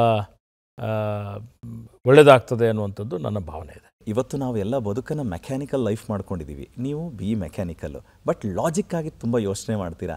ಸೊ ಈ ನಿಟ್ಟಿನಲ್ಲಿ ಅರಣ್ಯ ಮತ್ತು ಜೀವಿಶಾಸ್ತ್ರ ಮತ್ತು ಪರಿಸರ ಎಲ್ಲವನ್ನು ಕೂಡ ತುಂಬ ಒಳ್ಳೆ ರೀತಿಯಲ್ಲಿ ನಿಮ್ಮದೇ ಆದಂಥ ಆಲೋಚನೆಯ ಜೊತೆಗೆ ಸಮಾಜಕ್ಕೆ ಏನು ಬೇಕು, ಮುಂದಿನ ಪೀಳಿಗೆಗೆ ಏನು ಕೊಡಬೇಕು, ಕಾಪಾಡಬೇಕು, ಅದೆಲ್ಲ ಮಾಡ್ತಾ ಇದ್ದೀರಲ್ಲ ಸರ್. ಈ ವಿಚಾರಗಳ ಬಗ್ಗೆ ಹೇಳಿ ಸರ್, ಪರಿಸರ ಮತ್ತು ಜೀವಿಶಾಸ್ತ್ರದ ಬಗ್ಗೆ. ನೋಡಿ, ನಾನು ಮೆಕ್ಯಾನಿಕಲ್ ಇಂಜಿನಿಯರಿಂಗ್ ಪದವೀಧರನಾಗಿದ್ದೇನೆ. ಆದರೆ ಈಗ ನಾನು ಇಂಜಿನಿಯರಿಂಗ್ ಮುಗಿಸಿ ಸುಮಾರು 86 ಅಂತ ಹೇಳಿದರೆ 40 ವರ್ಷ ಆಗ್ತಾ ಬಂದಿದೆ. ಓಕೆ, ಈ ನಾನೇನು ವಿದ್ಯಾಭ್ಯಾಸ ಮಾಡಿದ್ದೀನಿ ಇವತ್ತದು ಆಬ್ಸೊಲ್ಯೂಟ್ ಆಗಿಬಿಟ್ಟಿದೆ ಅದರ ಬಗ್ಗೆ. ಮತ್ತು ನಾನು ಏನು ಮಾಡಬೇಕಂತೇಳಿ ಹೇಳಿ ಇಂಜಿನಿಯರಿಂಗ್ ಮಾಡಿದ್ದೆ, ಅದು ಮಾಡಲಿಕ್ಕೆ ಆಗಲಿಲ್ಲ. ನಮ್ಮ ಪರಿವಾರದಲ್ಲಿ ನಾನು ವಾಪಸ್ ನನ್ನ ಗ್ರಾಮಕ್ಕೆ ಹೋದೆ. ಇಂಜಿನಿಯರಿಂಗ್ ಮುಗಿಸಿದ ಮೇಲೆ ಅಲ್ಲಿ ನಮ್ಮ ತಂದೆಯವರ ಹೋರಾಟ ಎಲ್ಲವನ್ನು ನೋಡಿ ರಾಜಕೀಯ ಅಂದರೆ ಒಂದು ಸಮಾಜ ಸೇವೆ ಅಂತೇಳಿ ರಾಜಕೀಯದಲ್ಲಿ ಪ್ರವೇಶ ತೆಗೆದುಕೊಂಡ ಮೇಲೆ ಜನರ ಸಮಸ್ಯೆಗಳನ್ನು ನೋಡಿದ್ದೇನೆ. ನಮ್ಮ ತಂದೆಯವರ ಹೋರಾಟ ನೋಡಿದ್ದೇನೆ. ಅನ್ಯಾಯದ ವಿರುದ್ಧ ಹೋರಾಟ ಮಾಡಿದಂಥದ್ದು, ರೈತರಿಗಾಗಿ, ಬಡವರಿಗಾಗಿ, ದಮನಿತರಿಗಾಗಿ, ಕಾರ್ಮಿಕರಿಗಾಗಿ ಎಲ್ಲ ರೀತಿಯಲ್ಲಿ. ಅದರ ಜೊತೆಯಲ್ಲಿ ಈಗ ನಾನು ಅರಣ್ಯ ಸಚಿವನಾದಮೇಲೆ ಪ್ರಕೃತಿ, ಪರಿಸರ ಇವೆಲ್ಲವನ್ನೂ ಅರ್ಥ ಮಾಡಿಕೊಂಡಿದ್ದೇನೆ, ಅಧ್ಯಯನ ಮಾಡಿದ್ದೇನೆ. ಮೊದಲಿನಿಂದಲೂ ನಾನೊಬ್ಬ ರೈತರ ಮಗ. ಇದ್ರ ಬಗ್ಗೆ ಕಳಕಳಿ ಇತ್ತು, ಕಾಳಜಿ ಇತ್ತು. ಹೀಗಾಗಿ ಇದು ಸಮನ್ವಯ ಸಾಧಿಸಬೇಕು ಅನ್ನೋಂಥದ್ದು, ಸಮತೋಲನ ಇರಬೇಕು ಅನ್ನೋಂಥದ್ದು, ಇದು ನೋಡಿ ಎಲ್ಲ ಕಡೆ ಇವತ್ತು ನಾವು ಎಲ್ರಿಗೂ ಜೊತೆಲಿ ತೆಗೆದುಕೊಂಡು ಹೋಗುವಂಥ ಕೆಲಸ ಮಾಡಬೇಕಾಗ್ತದೆ. ಮತ್ತು ಉದ್ದೇಶ ಏನಿದೆ ನಮ್ಮದು? ನಮ್ಮ ಉದ್ದೇಶ ಸಮಾಜವನ್ನು ಒಂದು ಉನ್ನತೀಕರಣದತ್ತ ತೆಗೆದುಕೊಂಡು ಹೋಗಬೇಕು ಅನ್ನೋಂಥದ್ದು. ಉತ್ತಮ ಸಮಾಜ ನಿರ್ಮಾಣಕ್ಕಾಗಿ ನಾವೆಲ್ಲರೂ ಶ್ರಮ ಪಡಬೇಕಾಗಿದೆ. ಉತ್ತಮ ಸಮಾಜ ನಿರ್ಮಾಣ ಆಗಬೇಕು ಅಂದರೆ ಏನಾಗಬೇಕು? ಇವತ್ತು ಎಲ್ಲರೂ ಆರೋಗ್ಯವಂತರಾಗಿರಬೇಕು, ನೆಮ್ಮದಿಯಿಂದ ಇರಬೇಕು. ನೆಮ್ಮದಿಯಿಂದ ಆರೋಗ್ಯವಂತರಾಗಿರಬೇಕು ಅಂತ ಹೇಳಿದರೆ ಇವೆಲ್ಲ ಸಂರಕ್ಷಣೆ ಆಗುವಂಥದ್ದು ಭಾಳ ಅವಶ್ಯಕತೆ ಇದೆ. ಆ ದೃಷ್ಟಿಯಿಂದ ಇವತ್ತು ಇವೆಲ್ಲ ನನ್ನ ಆಲೋಚನೆಗಳು, ನನ್ನ ವಿಚಾರಗಳು ಅನುಷ್ಠಾನ ಮಾಡಲಿಕ್ಕೆ ಪೂರಕವಾಗಿದ್ದಾವೆ. ಪ್ರಾಮಾಣಿಕ ಪ್ರಯತ್ನ ಮಾಡ್ತಾ ಇದ್ದಾರೆ. ತಾವೇ ಹೇಳಿದಾಗೆ ತಂದೆ ಕೂಡ ಸ್ವಾತಂತ್ರ್ಯ ಸಂಗ್ರಾಮದಲ್ಲಿ ಆಗಿರಬಹುದು ಬಹಳ ದಿಟ್ಟ ರಾಜಕಾರಣಿಯಾಗಿ, ತಮ್ಮ ಸಹೋದರರು ಕೂಡ ರಾಜಕಾರಣಿಯಾಗಿ, ಅಂದರೆ ತಾವು ಮನಸ್ಸು ಮಾಡಿದರೆ ಬಹುಶಃ ರಾಜಕೀಯಕ್ಕೆ ಬರೋದಕ್ಕೆ ಒಂದು ಸುಲಭದ ಹಾದಿಯನ್ನು ಆಯ್ಕೆ ಮಾಡಿಕೊಳ್ಳಬಹುದಾಗಿತ್ತು. ಆದರೆ ತಾವು ಸೇವಾದಳದ ಸಕ್ರಿಯ ಕಾರ್ಯಕರ್ತರಾಗಿ ಸಂಘಟನೆಯ ಹಾದಿಯಲ್ಲಿ ಮುಂದುವರಿತೀರಿ. ಅಂದರೆ ರಾಜಕೀಯ ಅನ್ನೋದು ಸೇವಾ ಮನೋಭಾವ ಬಹುಶಃ ಆರಂಭ ದಿನದಲ್ಲೇ ನಿಮಗೆ ಮೂಡಿ ಬಂದಿತ್ತು. ಹೀಗಾಗಿ ಬಹಳ ಸ್ಪಷ್ಟತೆಯಿಂದ ರಾಜಕೀಯಕ್ಕೆ ಬರಬೇಕು, ಇದೇ ರೀತಿಯ ಒಂದು ಸೇವಾ ಮನೋಭಾವವನ್ನು ಬೆಳೆಸಬೇಕು ಅನ್ನೋದಾಗಿತ್ತ ಸರ್? ನಾನು ಬೆಳೆದು ಬಂದದ್ದೇ ಹಾಗೆ ನೋಡಿ. ನಾನು ಬಾಲ್ಯದಿಂದಲೇ ನಮ್ಮ ಪಟ್ಟಣದಲ್ಲೇ ನಾನು ಅಲ್ಲೇ ಉಳಿದುಕೊಂಡು ಇವತ್ತು ಸರ್ಕಾರಿ ಶಾಲೆಯಲ್ಲಿ ನಾನು ವಿದ್ಯಾಭ್ಯಾಸ ಮಾಡಿದ್ದೇನೆ. ನನ್ನ ಪ್ರಾಥಮಿಕ ಇರ್ಬೋದು, ಪ್ರೌಢಶಾಲಾ ಇರ್ಬೋದು, ಪದವಿ ಪೂರ್ವ ಶಿಕ್ಷಣ ಇರ್ಬೋದು. ಇಂಜಿನಿಯರಿಂಗ್ ಮಾಡಲಿಕ್ಕೆ ಮಾತ್ರ ನಾನು ಕಲಬುರಗಿಗೆ ಹೋಗಿ PD ಕಾಲೇಜ್ ಆಫ್ ಇಂಜಿನಿಯರಿಂಗಲ್ಲಿ ವಿದ್ಯಾಭ್ಯಾಸ ಮಾಡಿದೆ. ನಾನು ನಮ್ಮ ತಂದೆಯವರ ಹೋರಾಟ ನೋಡಿದ್ದೇನೆ, ಅವರ ಸಂಘರ್ಷ ನೋಡಿದ್ದೇನೆ. ಅವರ ಸರಳ ಜೀವನ ಅಷ್ಟೇ. ಅವರು ನಿಷ್ಠುರವಾದಿಗಳು ಆಗಿದ್ದಂಥದ್ದು, ಭಾಳ ಶಿಸ್ತನ್ನು ಕಾಪಾಡಿಕೊಂಡು ಬಂದಂಥವರು, ಅತ್ಯಂತ ಪ್ರಾಮಾಣಿಕರು, ಅತ್ಯಂತ ಇವತ್ತು ಭಾಳ ಅವ್ರು ಏನು ಪರಿಶ್ರಮ ಜೀವಿಗಳಿದ್ದಾರೆ ಅಂದರೆ ದಿನ 16 ಗಂಟೆ 18 ಗಂಟೆ. ನಾವು ಹೇಳೋಕ್ಕಿಂತ ಮೊದಲು ಹೋಗ್ತಿದ್ರು, ನಾವು ಮಲಗಿದ ಮೇಲೆ ಬರ್ತಾಯಿದ್ರು. ಅಂದರೆ ಒಂದೇ ಮನೆಯಲ್ಲಿ ನಮಗೆ ಅವರಿಗೆ ಭೇಟಿ ಆಗುವಂಥದ್ದು 15 ದಿವಸಕ್ಕೆ ಒಂದು ಸಲ. ಅಂದರೆ ನಮ್ಮ ಬೀದರ್ ಜಿಲ್ಲೆ ಅತ್ಯಂತ ಹಿಂದುಳಿದಂಥ ಜಿಲ್ಲೆ, ಗಡಿ ಭಾಗದಲ್ಲಿರುವಂಥದ್ದು. ಹಿಂದೆ ನೈಜಾಮನ ಆಡಳಿತದಲ್ಲಿತ್ತು. ನಮ್ಮ ತಂದೆಯವರು ಸ್ವಾತಂತ್ರ್ಯಕ್ಕಾಗಿ ಹೋರಾಟ ಮಾಡಿದರು, ನೈಜಾಮನ ವಿರುದ್ಧ ಹೋರಾಟ ಮಾಡಿದರು. ಆ ಭಾಗ ಕರ್ನಾಟಕದಲ್ಲಿ ಸೇರ್ಪಡೆ ಮಾಡಬೇಕು ಅಂತೇಳಿ ಏಕೀಕರಣಕ್ಕಾಗಿ ಹೋರಾಟ ಮಾಡಿದರು. ಆ ಭಾಗದಲ್ಲಿ ಸಾಮಾಜಿಕ, ಶೈಕ್ಷಣಿಕ, ಆರ್ಥಿಕ, ರೈತರಿಗಾಗಿ ಏನೇ ಅಭಿವೃದ್ಧಿ ಆಗಿದೆ ಅದೆಲ್ಲದರಲ್ಲಿ ಅವರ ದೊಡ್ಡ ಪ್ರಮಾಣದ ಒಂದು ಕೊಡುಗೆ ಇದೆ. ಯಾವಾಗಲೂ ಅನ್ಯಾಯದ ವಿರುದ್ಧ ಸಂಘರ್ಷ ಮಾಡುವಂಥವ್ರು, ಧ್ವನಿ ಎತ್ತಂಥವ್ರು. ಇವತ್ತು ಆ ರೀತಿಯಲ್ಲಿ ಇವತ್ತು ನಾವು ಮಾಡುವಂಥದ್ದು ಭಾಳ ಕಷ್ಟ ಇದೆ. ಅದಕ್ಕೆ ಅಪ್ಪನ ಲೋಕನಾಯಕ ಅಂತ ಹೇಳಿದ್ರಲ್ಲ ಸರ್. ಅದಕ್ಕೆ ಅದೆಲ್ಲವನ್ನು ನೋಡಿ ಎಲ್ಲೋ ಒಂದು ಕಡೆ ನಮಗೆ ಒಂದು ಬಡವರಿಗೆ ಸಹಾಯ ಮಾಡಬೇಕು ಅಂತ. ಅವ್ರು ಯಾವತ್ತಿಗೂ ಜಾತ್ಯತೀತ ವಿಚಾರವುಳ್ಳಂಥವ್ರು ಸ್ನೇಹಿತರು. ಯಾರೇ ಅವ್ರ ಹತ್ರ ಸಮಸ್ಯೆ ತೆಗೆದುಕೊಂಡು ಬಂದರೆ ರಾತ್ರಿ 12 ಗಂಟೆಗೆ ಬರಲಿ, ರಾತ್ರಿ 2 ಗಂಟೆಗೆ ಬರಲಿ, ತತ್ಕ್ಷಣ ಸ್ಪಂದನೆ ಮಾಡುವಂಥವ್ರು. ಅದೆಲ್ಲವನ್ನು ನೋಡಿ ಅವ್ರದ್ದು ಸ್ವಲ್ಪ ಆದರೂ ನಾವು ಅಳವಡಿಸ್ಕೊಳ್ಬೇಕು ಅಂತೇಳಿ ನನಗೆ ನಮ್ಮ ತಂದೆಯವರೇ ರೋಲ್ ಮಾಡೆಲ್ ಹೇಳಬೇಕು ಅಂದರೆ ಆದರ್ಶ, ಅವರೇ ಆದರ್ಶ. ನಮ್ಮ ತಾಯಿ ನಮಗೆ ಸಂಸ್ಕಾರ ಕೊಟ್ಟಂಥದ್ದು, ನಮಗೆ ಬೆಳೆಸಿದಂಥದ್ದು. ನಾವಿವತ್ತು ಚಾರಿತ್ರ್ಯವಂತರಾಗಿ ಏನಾದರೂ ಇವತ್ತು ಸದೃಢವಾಗಿ ಬೆಳೆದಿದ್ದೇವೆ ಅಂತ ಹೇಳಿದರೆ ಅದಕ್ಕೆಲ್ಲ ನಮ್ಮ ತಾಯಿಯ ತ್ಯಾಗ, ಅವರ ಒಂದು ಪ್ರೀತಿ, ವಾತ್ಸಲ್ಯ, ಅವರ ಹೃದಯ ವೈಶಾಲ್ಯತೆ ಅದೆಲ್ಲವೂ ನೆನಪಿಗೆ ಬರ್ತದೆ. ಇವತ್ತು ನಮ್ಮ ತಾಯಿ ನಮ್ಮ ಮಧ್ಯದಲ್ಲಿ ಇಲ್ಲ. ಆದರೂ ಪರಿವಾರಕ್ಕೆ ಬೆಳೆಸಿದಂಥದ್ದು ಅವರ ಶ್ರಮ, ಅವರ ಯಾವ ರೀತಿಯಲ್ಲಿ ನೂರಾರು ಜನ ಬಂದರೂ ಅವರೆಲ್ಲರಿಗೆ ದಾಸೋಹ ಮಾಡುವಂಥದ್ದು, ಆ ಪದ್ಧತಿಯನ್ನು ನಾವು ನೋಡಿದ್ದೀವಿ. ಸೊ ಅದಕ್ಕೆ ಇವತ್ತು ಸೇವಾದಳದಲ್ಲಿ ನಾನು ಸೇರ್ಪಡೆ ಆಗಿದ್ದಂಥದ್ದು. ಇಂಜಿನಿಯರಿಂಗ್ ಪದವಿ ಮುಗಿದ ಮೇಲೆ ಬೇರೆ ಆಲೋಚನೆ ಇತ್ತು. ನಮ್ಮ ತಾಯಿಯವರಿಗೆ ಅನಾರೋಗ್ಯದಿಂದ ಬಳಲ್ತಾಯಿದ್ರು, ಬ್ರಾಂಕ್ಯಾಕ್ಟಿಸಿಸ್ ಇತ್ತು ಅವರಿಗೆ. ಯಾಕೆಂದರೆ ಅಂದಿನ ದಿನಮಾನಗಳಲ್ಲಿ ಅಡುಗೆ ಮಾಡುವಂಥ ಸಂದರ್ಭದಲ್ಲಿ ಹೊಗೆ ಜಾಸ್ತಿ ಬರ್ತಾಯಿತ್ತು. ಜನ ಯಾರೆಷ್ಟೇ ಜನ ಇದ್ದರೂ ಅಲ್ಲಿ ಹೋಗಿ ಲಂಗ್ಸ್ ಅವ್ರಿಗೆ ಕೆಟ್ಟೋಗ್ಬಿಟ್ಟಿತ್ತು. ನಮ್ಮ ತಾಯಿಗೆ ನಾನು ಭಾಳ ಹತ್ತಿರದವನಾಗಿದ್ದೆ, ಭಾಳ ಪ್ರೀತಿಯಿಂದ ಇಲ್ಲೇ ಇರಬೇಕು ಅಂತ ಹೇಳಿದ್ದಕ್ಕಾಗಿ ನಾನು ಬೇರೆ ಬೇರೆ ಎಲ್ಲೋ ಹೋಗಬೇಕು ಅಂದವನು ಪಾಲ್ಕಿಯಲ್ಲೇ ಉಳಿದೆ. ಅದರ ಜೊತೆಯಲ್ಲಿ ರಾಜಕೀಯದಲ್ಲಿ ಸೇರ್ಪಡೆ ಆದೆ. ನಮ್ಮ ತಂದೆಯವರು ನನಗೆ ಸೂಚನೆ ಕೊಟ್ಟರು, ನೀನು ಸೇವಾದಳದ ಮುಖಾಂತರ ಪಕ್ಷ ಸೇರ್ಪಡೆ ಆಗುವಂತ ಹೇಳಿ. ಕಾಂಗ್ರೆಸ್ ಪಕ್ಷ ಸೇರ್ಪಡೆ ಆದಮೇಲೆ ನಾನು 86ರಲ್ಲಿ, ಮೋಸ್ಟ್ಲಿ 85-86ರಲ್ಲಿ ಇವತ್ತು ಕಲ್ಕತ್ತಾದಲ್ಲಿ ಒಂದು ಸೇವಾದಳದು ರಾಷ್ಟ್ರೀಯ ತರಬೇತಿ ಶಿಬಿರ ನಡೀತಾ ಇತ್ತು 15 ವರ್ಷ. ಭಾಳ ಕಠಿಣವಾದಂಥ ಒಂದು, ಅಲ್ಲಿ ಬೆಳಗ್ಗೆ 5 ಗಂಟೆಗೆ ಎದ್ದು ಇವಾಗ NCC ಮತ್ತು ಬೇರೆ ಬೇರೆ ಇರ್ತಾವಲ್ಲ, ಆ ರೀತಿಯಲ್ಲಿ ಶಿಬಿರ. ಆ ಶಿಬಿರದಲ್ಲಿ ಹೋಗಲೇಬೇಕು ಅಂತ ಹೇಳಿದರು. ನಮ್ಮ ತಂದೆ ಮಾತಿಗೆ ಗೌರವ ಕೊಡಲೇಬೇಕಾಗಿತ್ತು. ಮನಸ್ಸಿಲ್ಲದೇ ಇದ್ದರೂ ಹೋದೆ ನಾನು. ಕಲ್ಕತ್ತಾಗೆ ಹೋಗಿ 15 ದಿವಸ ಒಂದು ಸ್ಟೇಡಿಯಮಲ್ಲಿ, ರವೀಂದ್ರನಾಥ್ ಟ್ಯಾಗೋರ್ ಸ್ಟೇಡಿಯಂ ಅಂತ ಇತ್ತಲ್ಲಿ, ಆ ಸ್ಟೇಡಿಯಮಲ್ಲಿ ವಾಸ್ತವ್ಯ ಮಾಡಿದ್ವಿ. ಅಲ್ಲಿ ಇರೋದರಿಂದ ಭಾಳ ಜನ ಜೊತೆಲಿ ಸಂಪರ್ಕ ಬೆಳೀತು. ನಾರ್ತ್ ಈಸ್ಟರ್ನ್ ಸ್ಟೇಟ್ಸವ್ರು ಬಂದಿದ್ದರು, UP ಅವರಿದ್ದರು, ಬಿಹಾರದವರಿದ್ದರು, ಸುಮಾರು ಜನ. ಬೆಳಗ್ಗೆ ಎಲ್ಲ ನಮ್ಮದು ಬೇರೆ ಬೇರೆ ಕಾರ್ಯಚಟುವಟಿಕೆಗಳು ನಡೀತಾ ಇದ್ದವು. ಭಾಳಷ್ಟು ಜನ ಬಂದು ರಾಷ್ಟ್ರೀಯತೆ, ದೇಶಭಕ್ತಿ, ದೇಶ ಕಟ್ಟುವಂಥದ್ದು ಅದ್ರ ಬಗ್ಗೆ ಎಲ್ಲ ಮಾಹಿತಿ ಕೊಡ್ತಾಯಿದ್ರು. ಕೊನೆಯ ದಿವಸ ಸಮಾರಂಭಕ್ಕೆ ರಾಜೀವ್ ಗಾಂಧಿಯವರು ಬಂದಿದ್ದರು. ಅಂದವರು ಪ್ರಧಾನಮಂತ್ರಿಗಳು ಅವತ್ತು. ಅವರು ಬಂದಂಥ ಸಂದರ್ಭದಲ್ಲಿ ಅವರಿಂದ ಒಂದು ಸ್ಫೂರ್ತಿ, ಒಂದು ಪ್ರೇರಣೆ, ಆ ಒಂದು ಸ್ಫುರದ್ರೂಪಿ ಒಂದು ಪರ್ಸನಾಲಿಟಿ ನೋಡಿದರೆ ಒಂದು ಇನ್ಸ್ಪೈರ್ ಆಗುವಂಥ ರೀತಿಯಲ್ಲಿ, ಸ್ಫೂರ್ತಿ ಬರುವಂಥ ರೀತಿಯಲ್ಲಿ ಅವರ ಆಲೋಚನೆಗಳು ಅವೆಲ್ಲವನ್ನು ನನಗೆ ಭಾಳಷ್ಟು ಹಿಡಿಸಿತು. ನಾನು ಕಾಂಗ್ರೆಸ್ ಪಕ್ಷದಲ್ಲಿ ಮುಂದುವರೆದು ರಾಜಕೀಯದಲ್ಲಿ ಸೇರ್ಪಡೆಯಾಗಿ ಸಂಘಟನೆಯಲ್ಲಿ ಜಿಲ್ಲಾ ಕಾಂಗ್ರೆಸ್ ಸಮಿತಿ ಅಧ್ಯಕ್ಷನಾದೆ. ಸೇವಾದಳದಲ್ಲಿ ಸೇರ್ಪಡೆ ಆದಮೇಲೆ ಅನೇಕ ಶಿಬಿರಗಳನ್ನು ನಾನು ಬೀದರ್ನಲ್ಲಿ ಬೇರೆ ಬೇರೆ ಕಡೆ ನಾನು ಆಯೋಜನೆ ಮಾಡಿದೆ, ಬೇರೆ ಕಡೆಗೂ ನಾನು ಭಾಗವಹಿಸ್ತಾ ಇದ್ದೆ. ಅದಾದಮೇಲೆ ರಾಜ್ಯದಲ್ಲಿ ಕಾರ್ಯಾಧ್ಯಕ್ಷನಾದೆ. ಹಿಂದೆ ದಿನೇಶ್ ಗುಂಡೂರಾವ್ ಅವರು ಅಧ್ಯಕ್ಷರಿದ್ದರು, ನಾನು ಒಬ್ಬನೇ ಇದ್ದೆ. ಆಮೇಲೆ DK ಶಿವಕುಮಾರ್ ಅವರು ಅಧ್ಯಕ್ಷ ಆದಮೇಲೂ ನಾನು ಕಾರ್ಯಾಧ್ಯಕ್ಷನಾಗಿ ನಮ್ಮ 4-5 ಜನ ಜೊತೆಯಲ್ಲಿ ಮುಂದುವರೆದೆ. ಮಂತ್ರಿ ಆಗುವವರೆಗೆ ಕಾರ್ಯಾಧ್ಯಕ್ಷನಾಗಿ ಸೇವೆ ಸಲ್ಲಿಸಿ ಈಗ ಸರ್ಕಾರ ಬಂದ ಮೇಲೆ ಸಚಿವನಾಗಿ ಸೇವೆ ಸಲ್ಲಿಸ್ತಾ ಇದ್ದೇನೆ. ಪರಿಸರ ಅಂತ ಹೇಳಿದಾಗ ಎಲ್ಲರೂ ಪರಿಸರದ ಒಡನಾಟದಲ್ಲೇ ಬೆಳೆದಿದ್ರೂ ಕೂಡ ಈಗ ನಿಮ್ಮ ಜವಾಬ್ದಾರಿಯಲ್ಲಿ ಒಂದು ಕಡೆ POP ಗಣೇಶ ಬೇಡ, ಅದು ಸಂಪೂರ್ಣವಾಗಿ ಮಣ್ಣಿನ ಗಣೇಶನೇ ಬಳಸಬೇಕು, ಅದನ್ನೇ ನಾವು ತುಂಬ ಯಾರು ಏನು ಅಂದ್ಕೊಂಡ್ರೂ ಪರವಾಗಿಲ್ಲ, ಇದು ಆಗಲೇಬೇಕು ಅನ್ನುವಂಥ ಒಂದು ನಿಷ್ಠೂರವಾದಂಥ ಅಥವಾ ನೇರವಂತಿಕೆಯ ಒಂದು ಡಿಸಿಷನ್ ತೊಗೊಂಡಿದ್ದು. ಮತ್ತು ಇನ್ನೊಂದು ಕಡೆ ಪಟಾಕಿ ಹೊಡೆಯೋದು, ಅದರಿಂದ ಎಷ್ಟು ಪರಿಸರ ನಾಶ ಅಥವಾ ವಾಯುಮಾಲಿನ್ಯ ಇರ್ಬೋದು, ಜೊತೆಗೆ ಪಾಪ ಪ್ರಾಣಿಗಳು ಪಕ್ಷಿಗಳೆಲ್ಲ ಹೆದರಿ ಎಲ್ಲೆಲ್ಲೋ ಹೋಗುತ್ತೆ. ಅದಕ್ಕೆ ನೀವು ಹಸಿರು ಪಟಾಕಿಯ ಯೋಜನೆಗಳನ್ನು, ಈ ಎರಡು ವಿಚಾರಗಳ ಬಗ್ಗೆ ಹೇಳಿ ಸರ್. ನೋಡಿ, 2 ಅಲ್ಲ 3 ಅಂತ ಹೇಳ್ಬೋದು. ಓಕೆ, ಇವತ್ತು ಏಕ ಬಳಕೆ ಪ್ಲಾಸ್ಟಿಕ್ ನಿಷೇಧ ಮಾಡಬೇಕು ಅಂತ ನಾವು ಆದೇಶ ಮಾಡಿದ್ದೇವೆ. 5 ಪಟ್ಟಣಗಳು ಏಕ ಬಳಕೆ ಪ್ಲಾಸ್ಟಿಕ್ ಮುಕ್ತವಾಗಿ ಮಾಡಬೇಕು ಅಂತಲೂ ನಾನು ಘೋಷಣೆಯನ್ನು ಮಾಡಿದೆ. ಮೊನ್ನೆ ಮೈಸೂರಿಗೆ ಹೋಗಿದ್ದೆ. ಮೈಸೂರಿಗೆ ಹೋಗಿ ಪ್ರಗತಿ ಪರಿಶೀಲನೆ ಮಾಡಿದೆ. ಸ್ವಲ್ಪ ಮಟ್ಟಿಗೆ ಸಾಧನೆ ಆಗಿದೆ. ನನಗೆ ಸಂಪೂರ್ಣವಾಗಿ ತೃಪ್ತಿ ತರದೇ ಇದ್ದರು. ಇವತ್ತು ಭಾಳಷ್ಟು ಕಡೆ 3-4 ಸಾವಿರ ಕಡೆ ರೇಡ್ ಮಾಡಿದ್ದಾರೆ, ಪ್ಲಾಸ್ಟಿಕ್ ಸೀಸ್ ಮಾಡಿದ್ದಾರೆ. ಹೊರಗಡೆಯಿಂದ ಇವತ್ತು ಬರುವಂಥದ್ದಕ್ಕೆ ತಡೆಹಿಡಲಿಕ್ಕೆ ಕ್ರಮಗಳನ್ನು ತೆಗೆದುಕೊಂಡಿದ್ದಾರೆ. ಇವೆಲ್ಲವೂ ಆಗಿದೆ. ಇನ್ನೂ ಕೆಲವೊಂದು ಕಡೆ ಆಗಬೇಕಾಗಿದೆ.